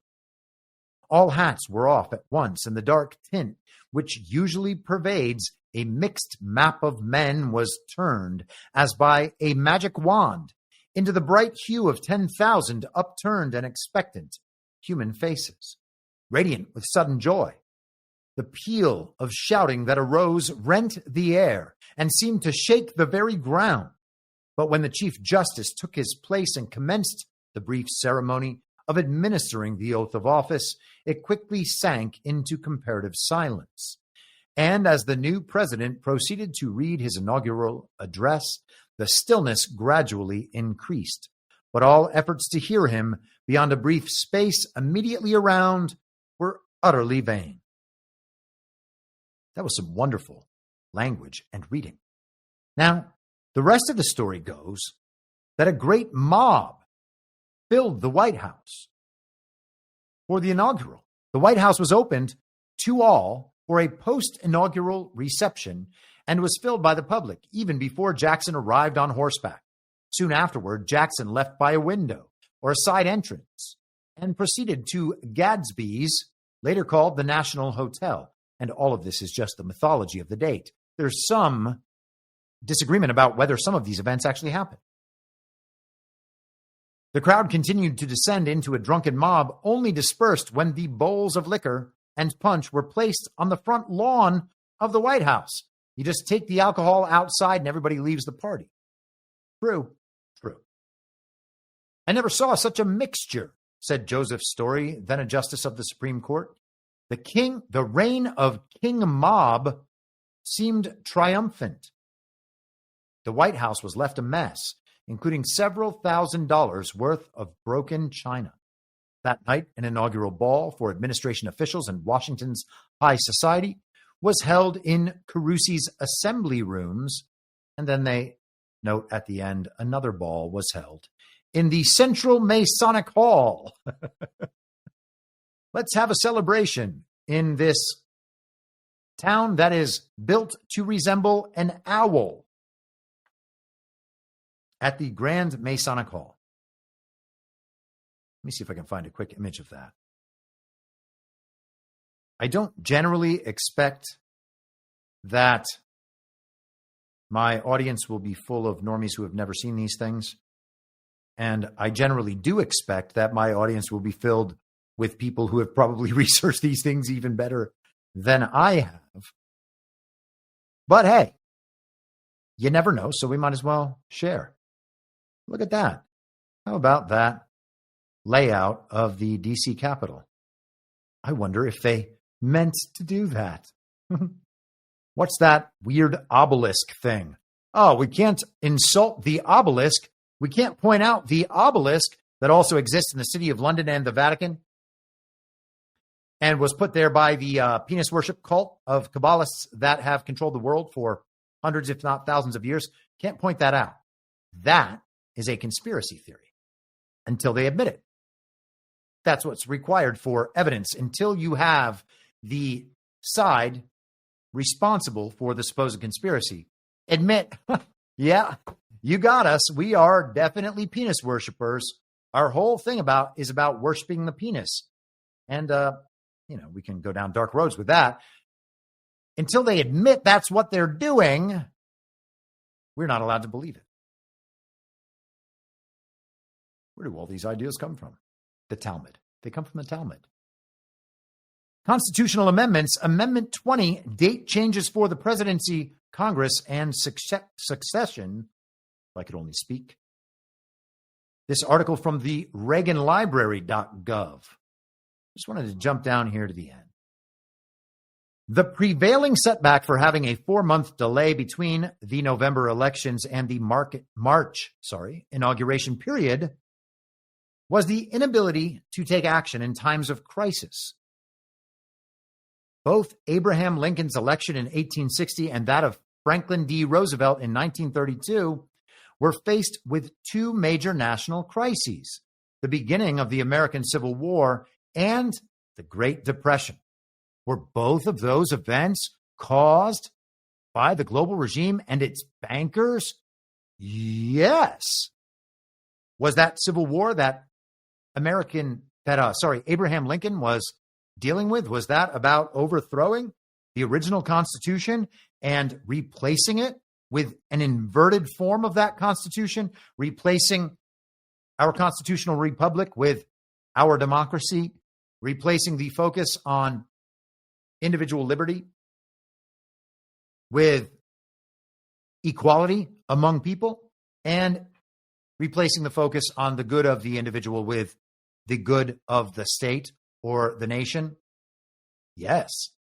And it's not my argument. That is the argument of one George P. Fletcher, a Columbia Law School professor and constitutional authority, who also happens to be a globalist, a Zionist, and a leftist.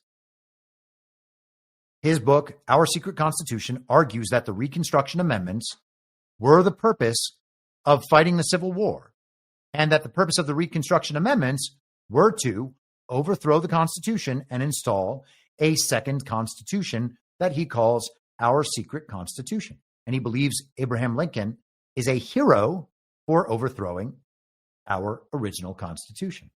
And let's just close this out here. In the addition to the key changes to the waiting period between the election and inauguration, the 20th Amendment determined that if the president-elect dies or is otherwise incapacitated before they are inaugurated, the vice president-elect takes up the now vacant role and serves for the full 4-year term.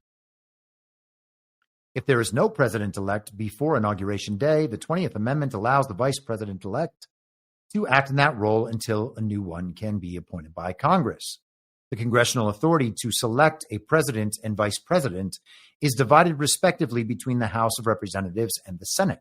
While the Congress has never had to enact this statute, this segment of the 20th Amendment was designed to eliminate any possibility of a constitutional succession crisis, such as those faced in the elections of 1800 and 1876.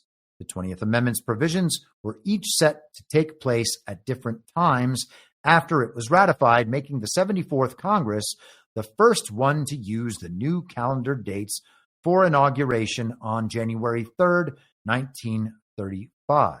In a coincidental incident regarding the new provisions for succession, President-elect Franklin D. Roosevelt was targeted for assassination on February 15th, 1933. Which is weird because he did such a good job in installing the global communist government that we maintain to this very day.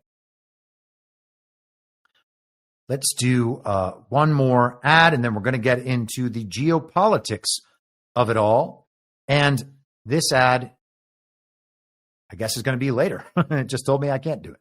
All right, so let's switch over then, and we will go to Rumble Premium and local supporters. I am not sure whether or not this is going to boot people off of other platforms like YouTube or Substack. If you get booted, you're more than welcome to go give a look over there. But I have to try this, so let's do it.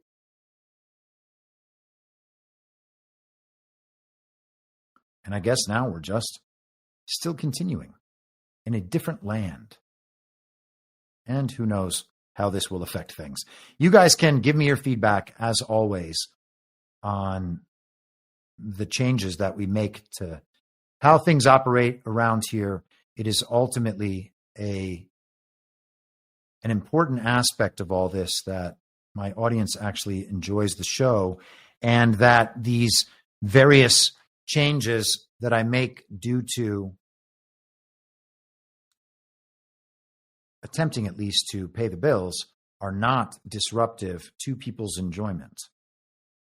So let's go to the geopolitical front. We're going to talk about Ukraine, but before we get all the way there, and this is, Ukraine related, Sputnik, the Russian state media that operates throughout Africa and other places, and some of their feeds are banned here in the United States, as Russia Today's are as well. They did an interview with the grandson of the famous Charles de Gaulle of France. His grandson's name is Pierre de Gaulle. And these interviews, of course, are in French. I'm going to try to keep the volume on these at a reasonable level so that I can read the subtitles of this speech, because of his answers, I should say, because I find them very interesting. Je ne crois pas du tout en l'armée européenne. Mon grand-père n'y croyait pas non plus. Hold on. He's going a little too fast there. Let's slow this down so that I don't actually make it impossible for myself to follow along. He says, I don't believe in the European army at all. Je ne crois pas du tout en l'armée européenne. My grandfather didn't believe in it either. You can't imagine Germans or English or Swedes fighting for France as they would fight for their own country. It doesn't work. It's a European technocratic idea that actually aims to dissolve the spirit of the nation, the spirit of the people, their ability to defend themselves in a kind of union, I would say more or less clear, where everyone merges into a European space. And so the exercise is to dissolve, I would say, each country into the kind of huge market that is ultimately subject to Anglo-Saxon rules. There are no more national capabilities. There is no more national defense.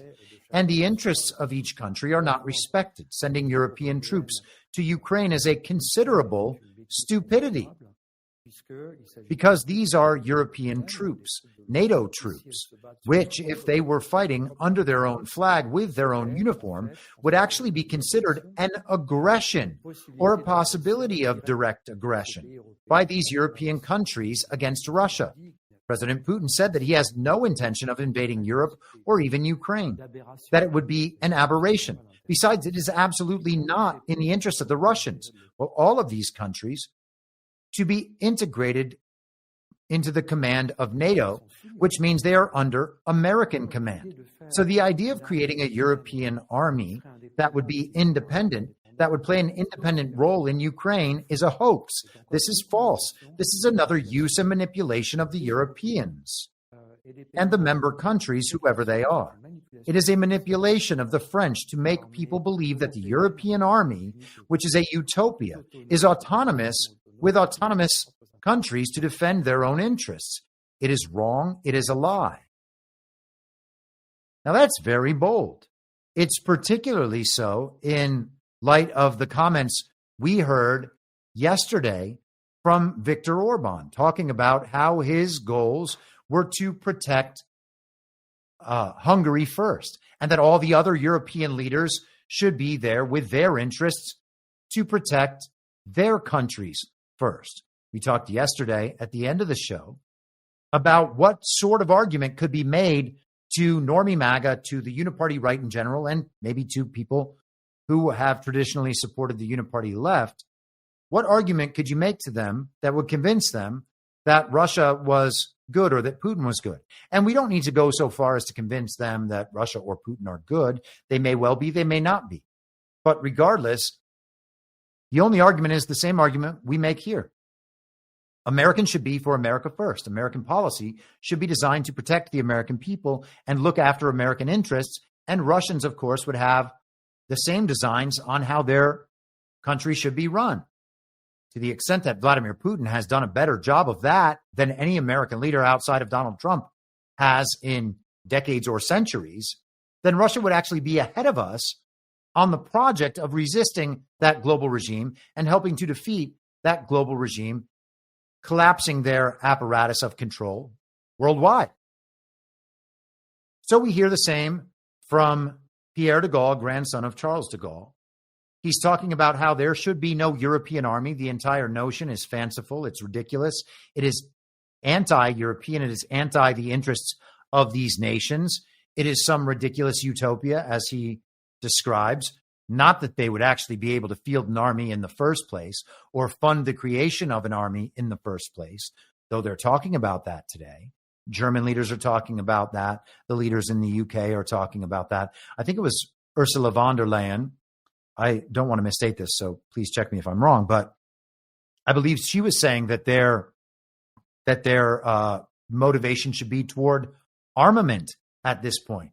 They actually need to figure out a way to protect Europe because they can't, not without American help, which means that they are totally vulnerable.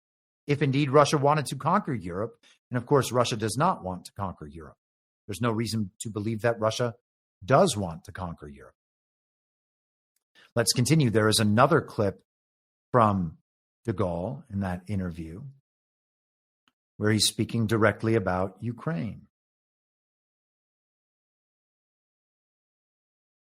And I will do my best again to make this work out. I hope you were able to hear me and kind of get some sense of his inflection when he was speaking. He says, let's go ahead and start that over again. He said, President Zelensky, well, he hasn't been president since last May. He said, well, give BlackRock a mandate at the end of December 2022 to rebuild their own country. Zelensky has been selling his own country for a very long time. 50% of the agricultural land, he says, is the size of Italy now. Rare earth, there's nothing left. It's a country that unfortunately will be divided between a part, I would say truly Ukrainian, although the Poles will also want to recover a bit, a part that would be a kind of political and economic no man's land, which is funny because Ukraine is meant to be the boundary land of Russia. It's the outside lands without military occupation, and a Russian part composed of populations that are entirely Russophile. So there is no Ukraine anymore. Do they tell you that on the TV, that there's no Ukraine anymore? I'm pretty sure I've been saying that for the last 3 years. I'm not sure that others have been. Maybe some others have been. But how can you know that there will not be a Ukraine anymore at any point over the last few years if you are getting your information from the mainstream, if you are reading mainstream newspapers and believing them, if you are listening to politicians of the Uniparty and believing them, and even listening to Donald Trump as he talks about, as he kind of has to grab hold of these narratives before he can redirect them. He has to go along with the central narrative, understanding that 80 or 90% of the country is going to believe whatever the television has said, whether it's through the TV screen or through a newspaper, through the computer, through your phone. Whatever it is, Donald Trump understands and has to incorporate the understanding that basically everybody's going to believe that bullshit. Okay? But I don't have those those boundaries. I'm not restricted by what people are going to believe. I'm going to say what I think I perceive to be true, and we'll just let the chips fall where they may. And so I've been saying for 3 years, Ukraine's not a country. Volodymyr Zelensky's a comedic actor. There might not even be any kind of war happening. Anything we are seeing about a war is probably stuff that's happened before, from 2014. And here we are now. There's not going to be any Ukraine. The Poles are going to take part of it. And it's worth noting that when they talk about these European leaders, whenever they have the Polish involved, it's always Donald Tusk, the Polish prime minister. But the Polish prime minister is not the actual leader of Poland. It's their president. His name, Andrzej Duda. He's a friend of Trump's, who came and visited Trump during the pause term, the devolution term, the administration of the fake and illegitimate president, Joe Biden.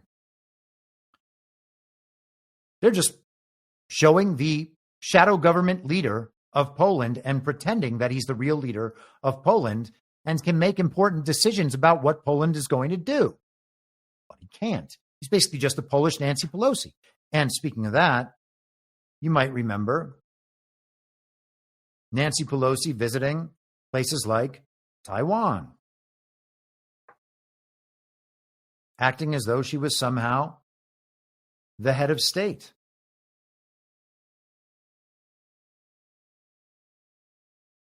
Here she is. Just want to show Nancy. Look at that. They all arrived in their masks. This was in 2022, August 3rd of 2022, and they're still in masks. Isn't that incredible? That's an old trip. No more Nancy pictures in this? What gives? Let's get another Nancy picture. In fact, let's get only Nancy pictures. How about this right here? What a picture. These are the very special N95 masks right here and right here. And maybe right there, but I don't think so. So these masks don't work less than the other two masks, which don't work at all. So the N95 masks don't work, but at least they are closer to working than the other masks that absolutely don't work at all. That's what we were led to believe. Hey, you might as well wear this important mask. It's closer to working. Pausing for a second, Real Purdy in the chat with a Rumble rant, $50. Thank you very much, by the way. Thanks for kicking so much ass, Chris. I'd be bonkers dumb trying to navigate this war without hearing your smart takes. Well, that is very kind. And I don't think you'd be that dumb because you are doing this and not watching Fox News and MSNBC. So you got this, Real Purdy. Andy Artist, $20, jumped from Getter to here. Love your shows. Well, thank you for making the leap on over. And thank you for watching on Getter. I don't talk about that much, but actually the show does stream on Getter. And Getter is a great social media app. The technology is actually really good. It doesn't have the kind of cachet of some of the other social media apps because a lot of people are not on there and there's not a ton of activity, but it is a very good app. And the people, you know, the Steve Bannon circle, they're involved with the whole Getter thing. Let's take another pause, and we will do this Truth Social ad just quickly while we're talking about social media, because Truth Social is one of my key social media platforms. It's basically Telegram #1, Truth Social #2, everything else behind that. If you're looking for a great place online for news, discussion, and entertainment, then check out Truth Social, Donald Trump's social media website. You'll get breaking news stories and commentary from top media figures. If you want to see Trump's legendary Truth Social posts, then get on Truth Social today. Join a growing community of patriots on a free speech platform designed to avoid censorship and cancellation by big tech. Make your voice heard. Join the movement. Join Truth Social. And you can find me over on Truth Social at I'm Your Moderator, just like everywhere. And by the way, if you guys have abandoned YouTube or not, follow on YouTube, because you never know where things will be, what will be up, what will be down. I'm your moderator on all of these platforms. Let us continue on. So no sooner does Pierre de Gaulle say these nasty things about Ukraine? They just don't have a country left. Zelensky is robbing the country. Their land, the size of Italy, is being reduced, and the rare earth minerals are already gone. How about that? Could Donald Trump just be hoodwinking the regime about these rare earth minerals, making people look at them and for them? What's going on there? Is de Gaulle trying to subvert or undermine this potential deal for the peace? I've been saying for a long time, Volodymyr Zelensky, the comedic actor, he is under control by somebody, and I would suggest that the net effect of his actions are that the whole hoax happening in Ukraine is being exposed for a massive fraud against the world, a massive crime against humanity. The corruption is being exposed, the bioweapons labs, the weapons trafficking, the human trafficking, the drug trafficking, the corruption, financial crime, everything else, right there in the seat of the Khazarian mafia. All of that is being exposed to the world, and Volodymyr Zelensky is leading the way in doing that. So whether he is an enemy or a friend or just a guy that's under control, having been an enemy and now is just a puppet from our side rather than a puppet from their side, he's doing a great job in waking the world up to exactly what's happening there and teaching a lot of lessons to the world about what Nazis are. All very interesting. So Pierre de Gaulle goes after this, and then we get, within 24 hours, from the global mouthpiece, the Financial Times, de Gaulle grandson veers off the statesman's track. This was from just today, and I'll just do the beginning here, and then we'll jump down to the end, because the end is kind of funny. It shouldn't come as a complete surprise that General Charles de Gaulle's youngest grandson has denounced the U.S., condemned NATO, vilified Ukraine, and spoken up for Russian President Vladimir Putin. Very based. His grandfather, the greatest French statesman of the 20th century, plowed a proudly independent furrow in foreign policy. The case of Pierre de Gaulle illustrates the tendency for the progeny of famous leaders to adopt political views that echo their forebears but are distinctly more extreme. Pierre de Gaulle aired his controversial views on the Ukrainian president in an interview with Le Parisien, a French newspaper, saying the West had, quote, unfortunately let Zelensky, his oligarchs, and neo-Nazi military groups lock themselves into a spiral of war.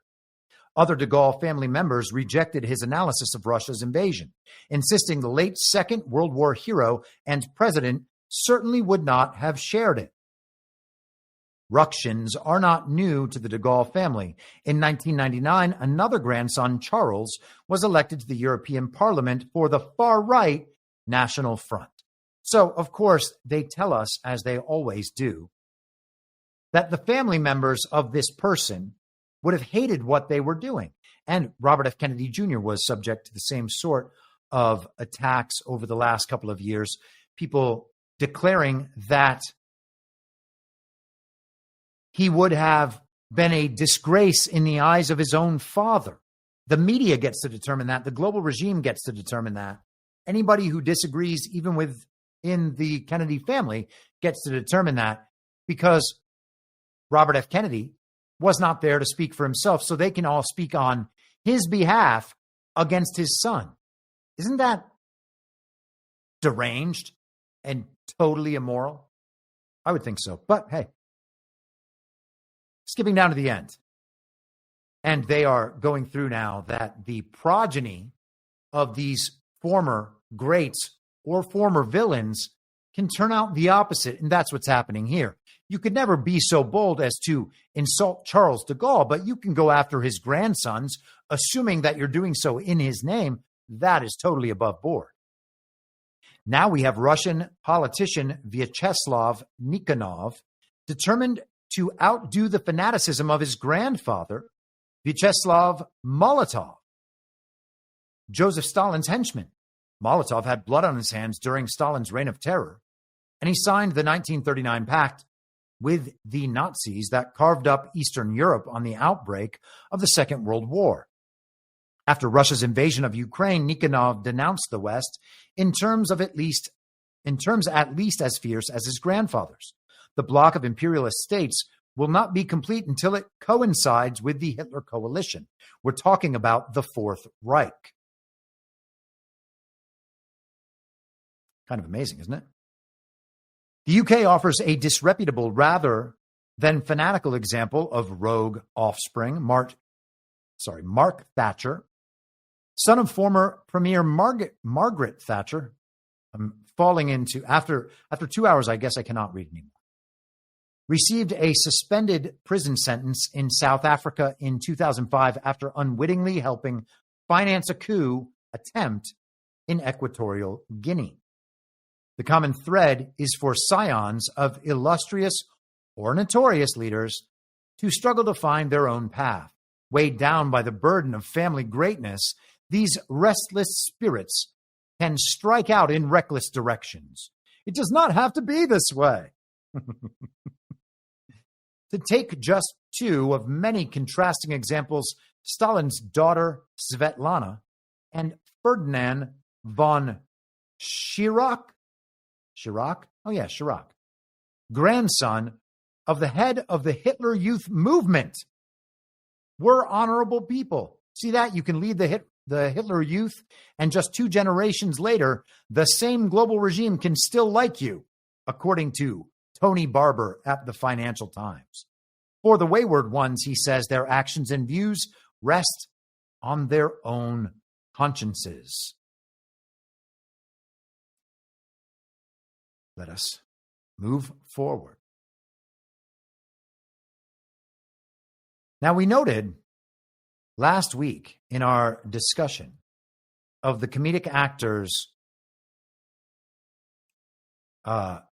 meeting at the White House with Donald J. Trump, his journey to America, this great television, as Donald Trump called it, that they talked about the status of Ukrainian cities. Here we are. It doesn't matter. Do you have ocean or not? Your soldiers will fight. Mr. President, would you be willing to visit Ukraine, maybe Kyiv or Odessa, which is going to be a third year of the Black Sea? It was my question. I'm sorry. I don't want to talk about Odessa now. Let's not talk about Odessa. I want to talk about making a deal, getting peace. We don't have to talk about Odessa, but a lot of cities have been destroyed. A lot of cities that are not recognizable. There's not a building standing. No. And a lot of things. Mr. President, you have to come and to look. No. We have very good cities. Yes, a lot of things have been destroyed, but mostly cities alive and people work and children go to school. Sometimes it's very difficult. Sometimes closer to front line, children have to go to underground schools or online, but we live. Ukraine is fighting and Ukraine lives. This is very important. And maybe it's Putin is sharing this information that he destroyed us. No, he lost 700,000 people. 700,000. And so we get the claims about the number of deaths, and Donald Trump has inflated those death numbers as well. I saw this morning, and be warned, it is not necessarily true, okay? This is a video from a nightclub. I am not familiar with the nightclub scene in Europe, and particularly in Odessa, in a place that they refer to as Ukraine. But this is supposedly what's happening at clubs in Odessa in February of 2025. And it would not surprise me at all. We have seen claims like this throughout the last few years about how Ukraine is basically fine. Young people partying in very ritzy, expensive locations. This is very similar to what you would have seen in a Los Angeles nightclub at any point in the last 25 years. Is this Odessa, Ukraine? This girl's getting filmed a lot. They don't seem to be dodging bombs.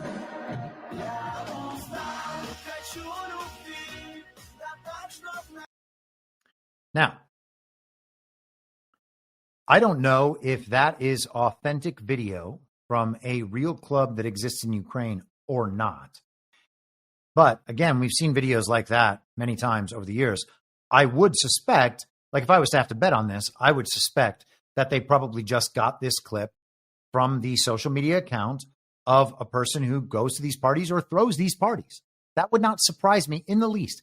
And it comports with what the fake president, the comedic actor from Ukraine, just said. The cities actually aren't destroyed. Donald Trump calls them destroyed all the time. Maybe he's just repeating Russian disinformation, as Zelensky suggested. But I suspect that the cities are actually just fine, and that Trump is just going along with the central narrative on the war in Ukraine for now, while it is redirected and routed off course in terms of what the regime had intended there. Very interesting if that's the case.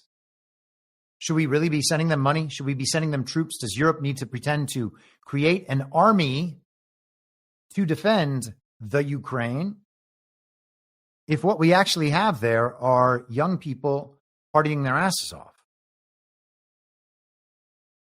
This is from Bloomberg. Yesterday we talked about how the threat, by the time the afternoon was rolling on, by the time the show wrapped up, the new threat was for Trump to cut off aid from Ukraine. I suggested this is the next phase in the narrative rollout of the quote-unquote Ukraine war.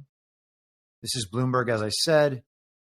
Trump pauses military aid to Ukraine after clash with Zelensky. President Donald Trump ordered a pause to all U.S. military aid to Ukraine, turning up the heat on Volodymyr Zelensky days after an Oval Office blow-up with the Ukrainian president left support from his country's most important ally in doubt. The U.S. is holding up all pending military assistance until Trump determines Ukraine's leaders demonstrate a good faith commitment to peace, according to a senior Defense Department official who asked not to be identified, discussing private deliberations. So apparently we still have leaks in the Defense Department, or these are intentional leaks. The administration will also review the aid to make sure it's contributing to a solution to the conflict, a White House official said. And that is like a bare minimum standard you would think that they would have to meet. The order applies to all U.S. military equipment not currently in Ukraine, including weapons in transit on aircraft and ships or waiting in transit areas in Poland. While the extent of the affected weapons isn't immediately known, Trump had inherited from former President Joe Biden the authority to deliver $3.85 billion in weapons from U.S. stockpiles. And I'm sure he is just overwhelmingly grateful for the authority having been delivered by the fake and illegitimate President Joe Biden. Trump is eager for a quick deal to end the war triggered by Russia's full-scale invasion of its neighbor 3 years ago. But when Zelensky pushed last week for security guarantees to ensure Russia doesn't violate any agreement, Trump angrily told him to come back when he's ready for peace, a mineral resources deal that was seen as a possible precursor to a ceasefire was left unsigned. And I thought there was something back toward the end, but perhaps not. Let's leave that one there, and we will move forward to Reuters from today. And now it says it's updated 2 hours ago, so hopefully they didn't mess up any of my stuff. U.S. and Ukraine to sign minerals deal, sources say. Zelensky pledges to make things right. We're going to get to Zelensky's apology in just a moment. Trump told advisors he wants to announce the agreement in a major address he will give to Congress this evening, three of the sources said. They cautioned that the deal had yet to be signed and the situation could change. So now we've been going through weeks on end of the deal being off, the deal being on, the deal being off, the deal being on, back and forth, over and over. The pause in American aid puts more pressure on European allies who have publicly embraced Zelensky since the Oval Office blow-up. Britain and France, whose leaders both visited the White House last week, have offered troops to help guard a potential ceasefire. Europeans are racing to boost their own military spending. Again, that's not going to matter at all. The chances of them actually creating a European army are nil, as was just reinforced a moment ago by Pierre de Gaulle. European Commission President Ursula von der Leyen unveiled proposals to mobilize up to 800 billion euros, that's $840 billion, for EU defense spending. The 27-nation bloc holds an emergency summit on Thursday. That would be extraordinary. Nearly $1 trillion they're going to pay in defense spending, having spent virtually nothing for decades as the United States defends them. Are they just going to print all of that and then attempt to pin it on the American people? Maybe through the unipartisan compromise budget resolution? We shall see. France's Prime Minister François Bayrou was sharply critical of Trump's move. Suspending aid during a war to a country under attack means abandoning the country under attack and accepting or hoping that the aggressor will win, he said. And upon listening to that, just got to remember, spending aid to a country under a war, how dare you? Ukrainians were stunned, and many described Washington's move as a betrayal. Alexander Mereshko, head of the European, that's what European and Ukrainian together sounds like. Head of the Ukrainian Parliament's Foreign Affairs Committee said it looked like Trump was, quote, pushing us toward capitulation. Yes, it is a betrayal. Let's call it like it is, said lawyer Olena Belova, 47, in Kyiv.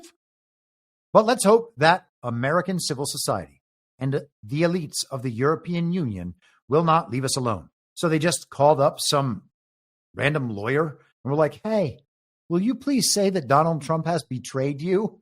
I mean, you can call up basically any lawyer and get them to say Donald Trump has betrayed them. There are some base lawyers. I'm just kidding. Sorry, base lawyers. I know there's like 8 of you. Can't wait till the what is it? British accreditation registry goes down. All of the pillars of the global regime are collapsing around them. It's very sad. Very sad. Live long and prosper, global regime. Slava global regime. These people, man. Let us go to none other than the Badlands Media website. Badlandsmedia.tv. Zelensky calls Oval Office meeting with Trump regrettable. Says Ukraine is ready to negotiate. And he posted this on X, formerly Twitter. I would like to reiterate Ukraine's commitment to peace. That was not half bad. I'm going to say that was not half bad. I'm not going to read his whole tweet like that because I'm not really totally on board with the Zelensky impression yet. And I guess, I'm going to have to gauge people's reactions to that one. It was a little rough. I'm not great on my accents today.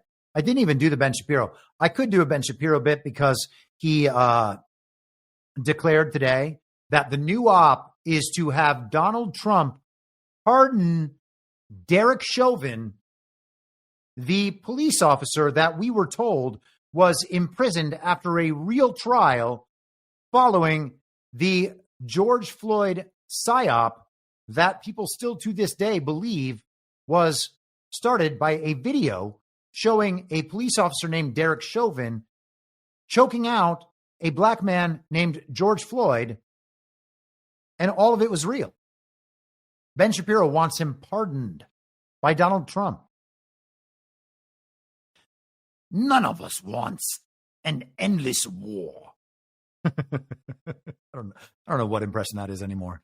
Ukraine is ready to come to the negotiating table as soon as possible to bring lasting peace closer. Nobody wants peace more than Ukrainians. My team and I stand ready to work under President Trump's strong leadership to get a peace that lasts.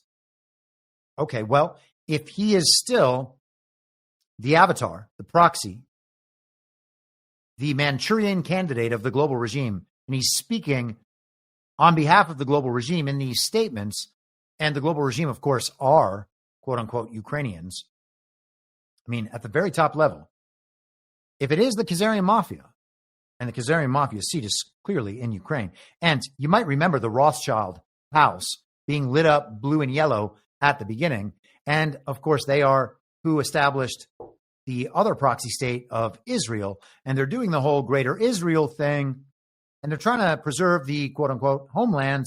Well, then that would make Zelensky the mouthpiece, the avatar of that same global regime. And so if he's claiming that nobody wants peace more than them, well, the unfortunate part is he continues to push for peace only under their terms, and they have no leverage. He goes on, we are ready to work fast to end the war, and the first stages could be the release of prisoners and truce in the sky. Ban on missiles, long-range drones, bombs on energy and other civilian infrastructure, and truce in the sea immediately if Russia will do the same. Then we want to move very fast through all the next stages and to work with the U.S. to agree a strong final deal. Now, is Russia waging war in all those ways? It's hard to believe that they are.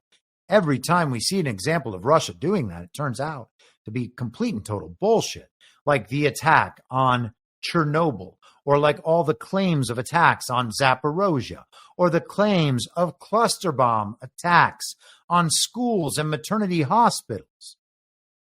And then the counterclaims where the Ukrainian troops are holed up there. And again, all of these stories may have happened in reality, just not in real time as they're being told to us. He goes on, we do really value how much America has done to help Ukraine maintain its sovereignty and independence. And we remember the moment when things changed. We remember the moment when things changed, when President Trump provided Ukraine with javelins. We are grateful for this. So that's when things changed in Donald Trump's first term? What does he mean? Our meeting in Washington at the White House on Friday did not go the way it was supposed to be. It is regrettable that it happened this way. It is time to make things right. We would like future cooperation and communication to be constructive.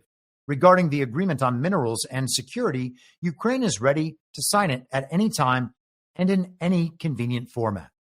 We see this agreement as a step toward greater security and solid security guarantees, and I truly hope it will work effectively. Well, no, there are no security guarantees, and that's the point. That has always been the point. There is no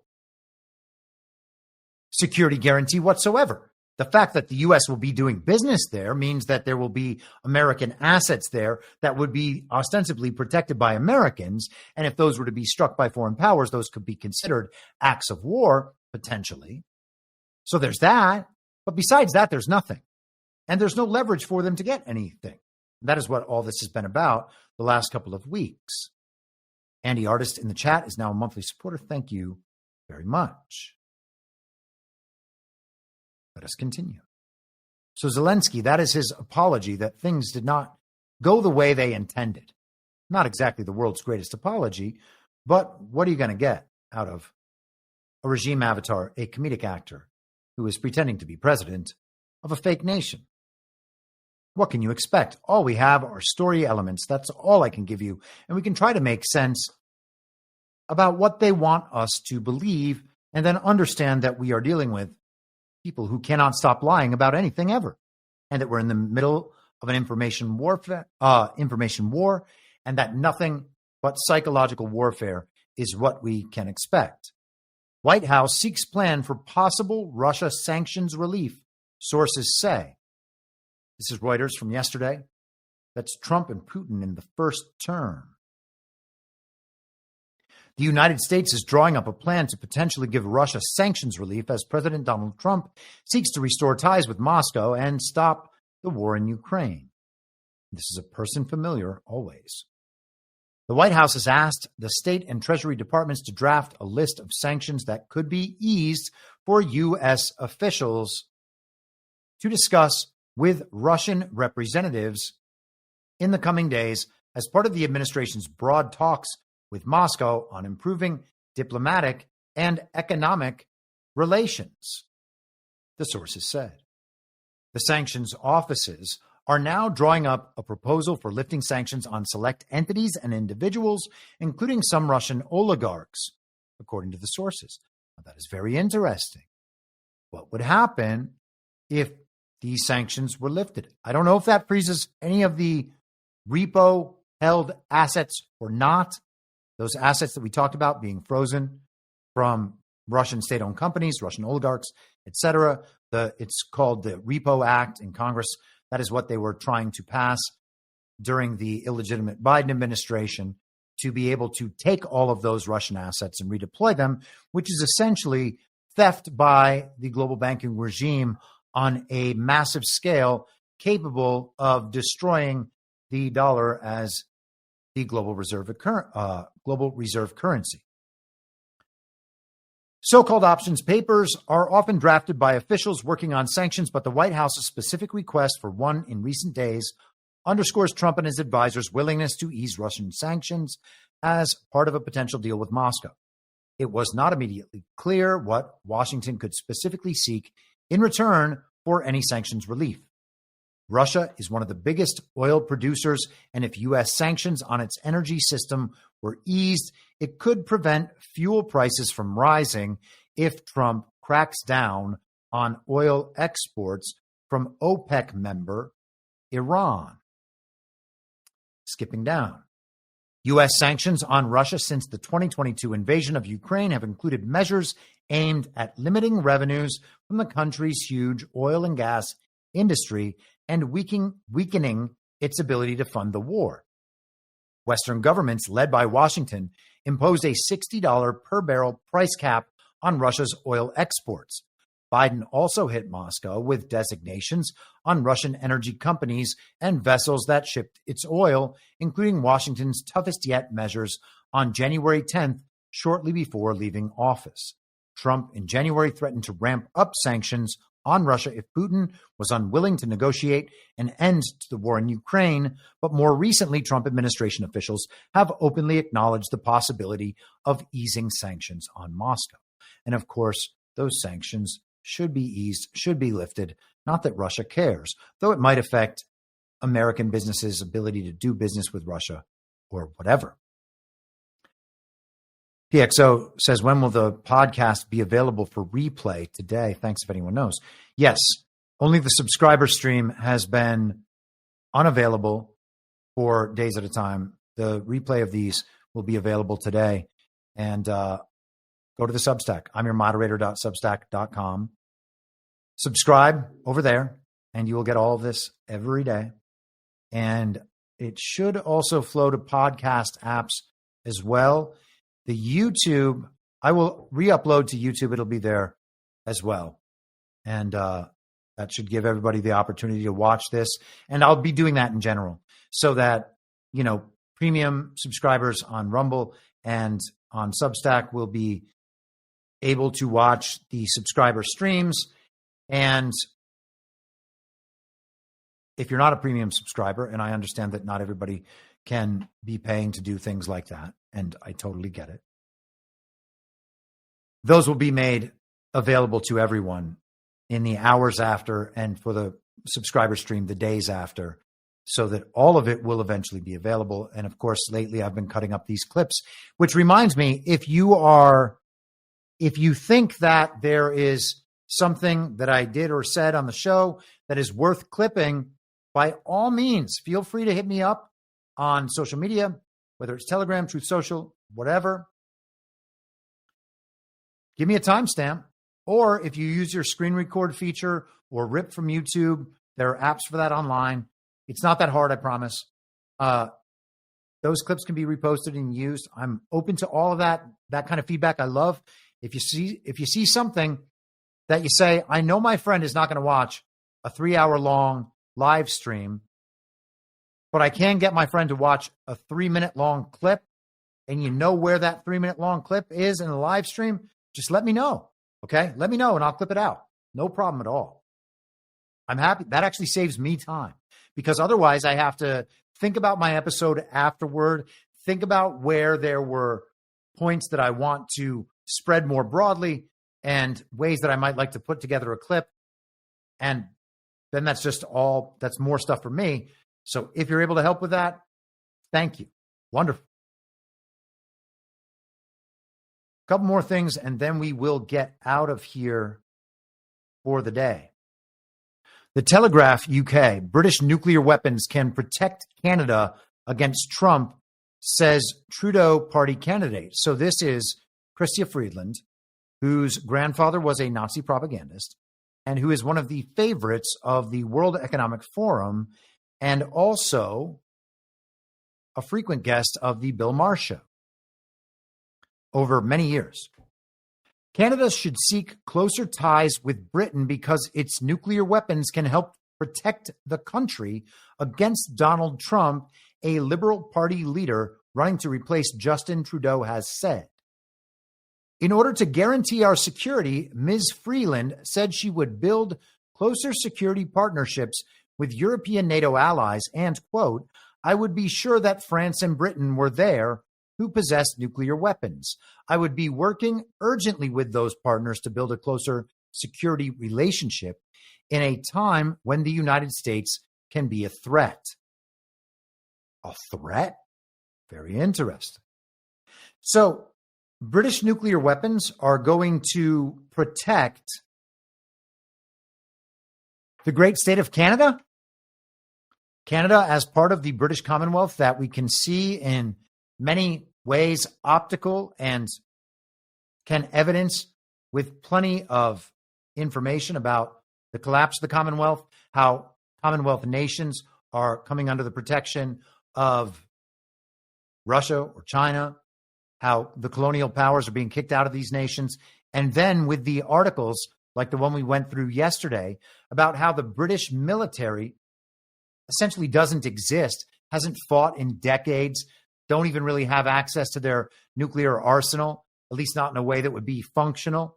Now, I think most of you probably know what I think about that, but they're the ones admitting it. And at the same time, Chrystia Freeland's suggesting that somehow the British are going to be able to protect Canada with their nukes. No, sorry, the Commonwealth has collapsed. The great state of Canada will be ours. And nuclear weapons are pie in the sky.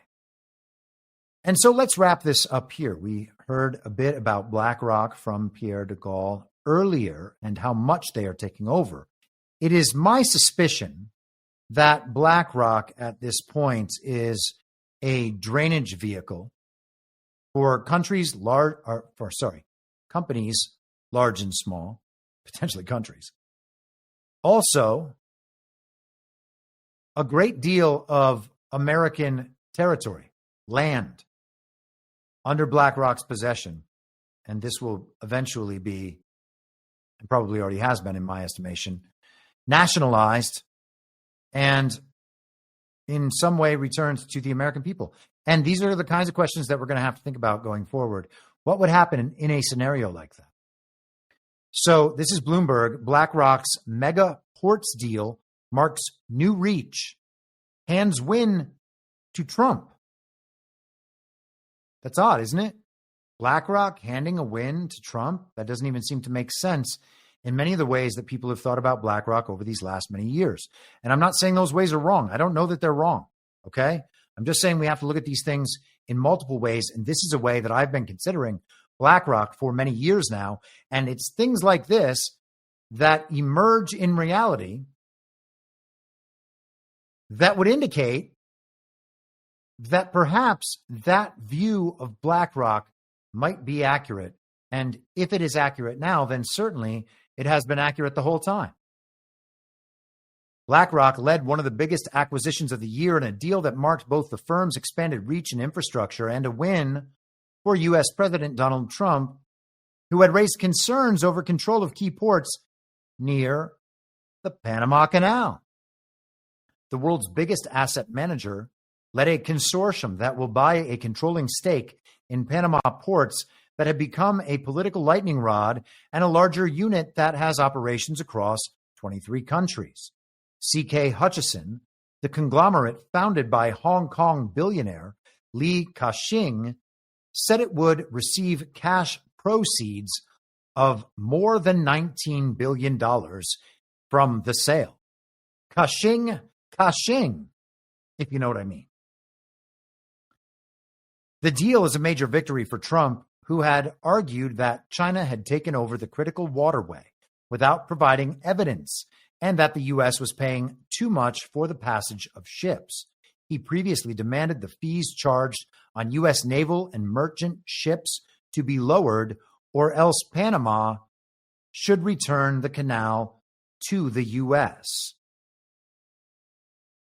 They talk more about the deal's structure, infrastructure expansion. The transaction represents the largest infrastructure deal in BlackRock's history after it bought infrastructure specialist GIP last year in a push further into private markets. BlackRock executive officer Larry Fink, speaking at an RBC Capital Markets conference, said the deal was a great opportunity for the asset manager and highlighted the company's long relationship with C.K. Hutchison. Hutchison could see the writing on the wall that strategically it was best for them as well as for Panama to pursue its interests elsewhere, said Evan Ellis, Latin America research professor with the U.S. Army War College. The deal could also relieve pressure on Panama President Jose Raul Mulino, who has been attempting to ward off Trump's designs on the control of the Panama Canal, which was handed over to the local government in 1999. It's positive to the extent it helps Molino to diminish the Chinese footprint in Panama and placate Trump, said Risa Grace Targo, director for Latin America at Eurasia Group. That is Ian Bremmer's globalist think tank. The White House had no immediate comment. The Trump administration and members of the U.S. Congress were briefed on the agreement, according to a person familiar with the matter. Panama will review the transaction, and the audit of the Panama ports contract will continue, according to a statement posted to Molina's account on X, formerly Twitter. Hutchison has run the ports in Panama's Balboa and Cristobal under a concession that was first signed in 1997 and in 2021 extended until 2047. The acquisition of the ports will require government sign-off, BlackRock said. So, Trump would still be in control of this entire situation. The sign-off would be required. The BlackRock deal would make no difference. Maybe this is itself a path toward the public disclosure of that BlackRock nationalization, or BlackRock as a drainage mechanism. We shall see. The other interesting thing here, let me just pull that back up for just a moment. So it's being taken away from China, being returned in some sense to Panama and to American control, which is BlackRock. And so let's recall yesterday. Did Trump, in anticipation of this deal, the announcement of this deal, go ahead and start talking about the Panama Canal and taking it back for America so that he could then seize that narrative and reroute it in his direction, moving from the Great Reset into what my friend Burning Bright calls the Good Reset, steering things another way, drafting off that situation the whole time, preempting the announcement so that it's obvious that Trump is credited with this, that American and America First ideologies are credited with this, and then moving forward in a different direction, the people helping spur that direction forward. That is a possibility. then there's also, of course, the worst possibility, which is that we are being dog-walked into dystopia and Donald Trump is just handing the world over to the Great Reset while we all applaud like seals. That's possible. I think that's highly unlikely. I don't think there's much reason to have woken the people of the world up over these last many years, and Donald Trump is the catalyst for much of that and at the forefront of much of that, but it's happening all around the world. There wouldn't be a lot of point in waking the people up if you were just going to do that and steer all of these things off. You would make the arguments, like I said yesterday, from the techno-libertarian perspective, for instance, that we don't need a sprawling federal government and that these things are better localized and fragmented and decentralized, even if they're not promoting ultimately American ideologies. Maybe they're just promoting a global oligarchy, for instance, where they own the territories along the coasts and the mountainous regions and all the fertile farmlands and whatever kind of employment class needs to exist, the useless eaters out there. They would just be in their towers, the homeless housing that they're building for their imported foreign slaves. You could see that agenda coming into being, with BlackRock being a big part of that, of course, because they're buying up so much American territory and land, and also single-family housing, and of course, funding investments in this kind of homeless housing where they take plots of land and build high towers that, and that's part of their agenda for the suburbs that Donald Trump was able to dismantle. Waking everybody up to the understanding of what they are attempting to do and then convincing people that that is an awful dystopian outcome doesn't seem like the sort of thing that the controlled opposition would be doing while they're attempting to gatekeep and keep people inside that central narrative bubble. These things seem to me to be coming from outside of that central narrative, and Donald Trump, as the catalyst to the awakening, seems to be leading these things off in a direction that makes a lot of sense under that interpretation and very little sense under the other one. And so that is why I fall on the one side rather than the other when it comes to the question of whether or not we are being dog-walked into that dystopia. I would submit that we are not.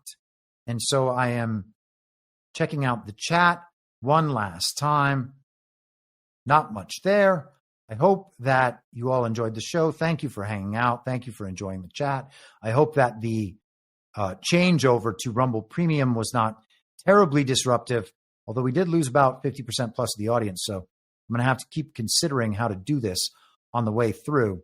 But with that, I will be back tomorrow at 11 a.m. Eastern. Okay. And we're just going to do an hour or two on Trump's speech from tonight, the speech before the joint session of Congress that would usually be known as a State of the Union, but is tonight known as the joint speech because this is what they do when it's the first one of these for a newly inaugurated president. And tonight, Donald Trump will be a newly inaugurated president, potentially. We'll see what's going to happen, whether this March 4th date is just a coincidence and meaningless, or whether there is something more to it. Donald Trump said he's going to bring it. He's going to tell it like it is. So I'm looking forward to it. I imagine you are too. We are going to be on this evening with some coverage on Badlands Media. So you can find us by searching Badlands Media on Rumble. I assume many of you are already following that. Maybe we'll be on YouTube. I'm not sure. The other platforms, I'm not sure. But regardless, I will be back tomorrow at, that time. Same reasonable podcast network. I don't have a network. Masks and lockdowns don't work. They lied to you about a pandemic. And Joe Biden was never president. Well, what? You know who I am, don't you? Well, you ain't Fiona Apple, and if you ain't Fiona Apple, I don't give a rat's ass. What's wrong with being an angry prophet denouncing the hypocrisies of our times? What do you think, Max? Do you want to be an angry prophet denouncing the hypocrisies of our times? Yeah, I think I'd like to be an angry prophet denouncing the hypocrisies of our times. It's not true. It's more true than I would perhaps prefer. Can we stop this cruel game and allow the boy to keep one shred of dignity? For God's sakes! I can't stand to see him in all this pain! You vicious bastards! Let him move in with you! Is it so bad to see somebody happy? So just let him move in! For the love of God! And I will not let you down. Move in with you! Good Lord! We do a little trolling. It's called We Do a Little Trolling. What? In my mind, that's the end game. If you're listening for free and would like to support the show, the best way to do that is by signing up for a paid subscription at imyourmoderator.substack.com. You can find the info stream over on Telegram at t.me/veryreasonable. The merch site is cancelcouture.com, and for all my other links, you can visit linktree.com/imyourmoderator. And I'll see you soon. Down on the range.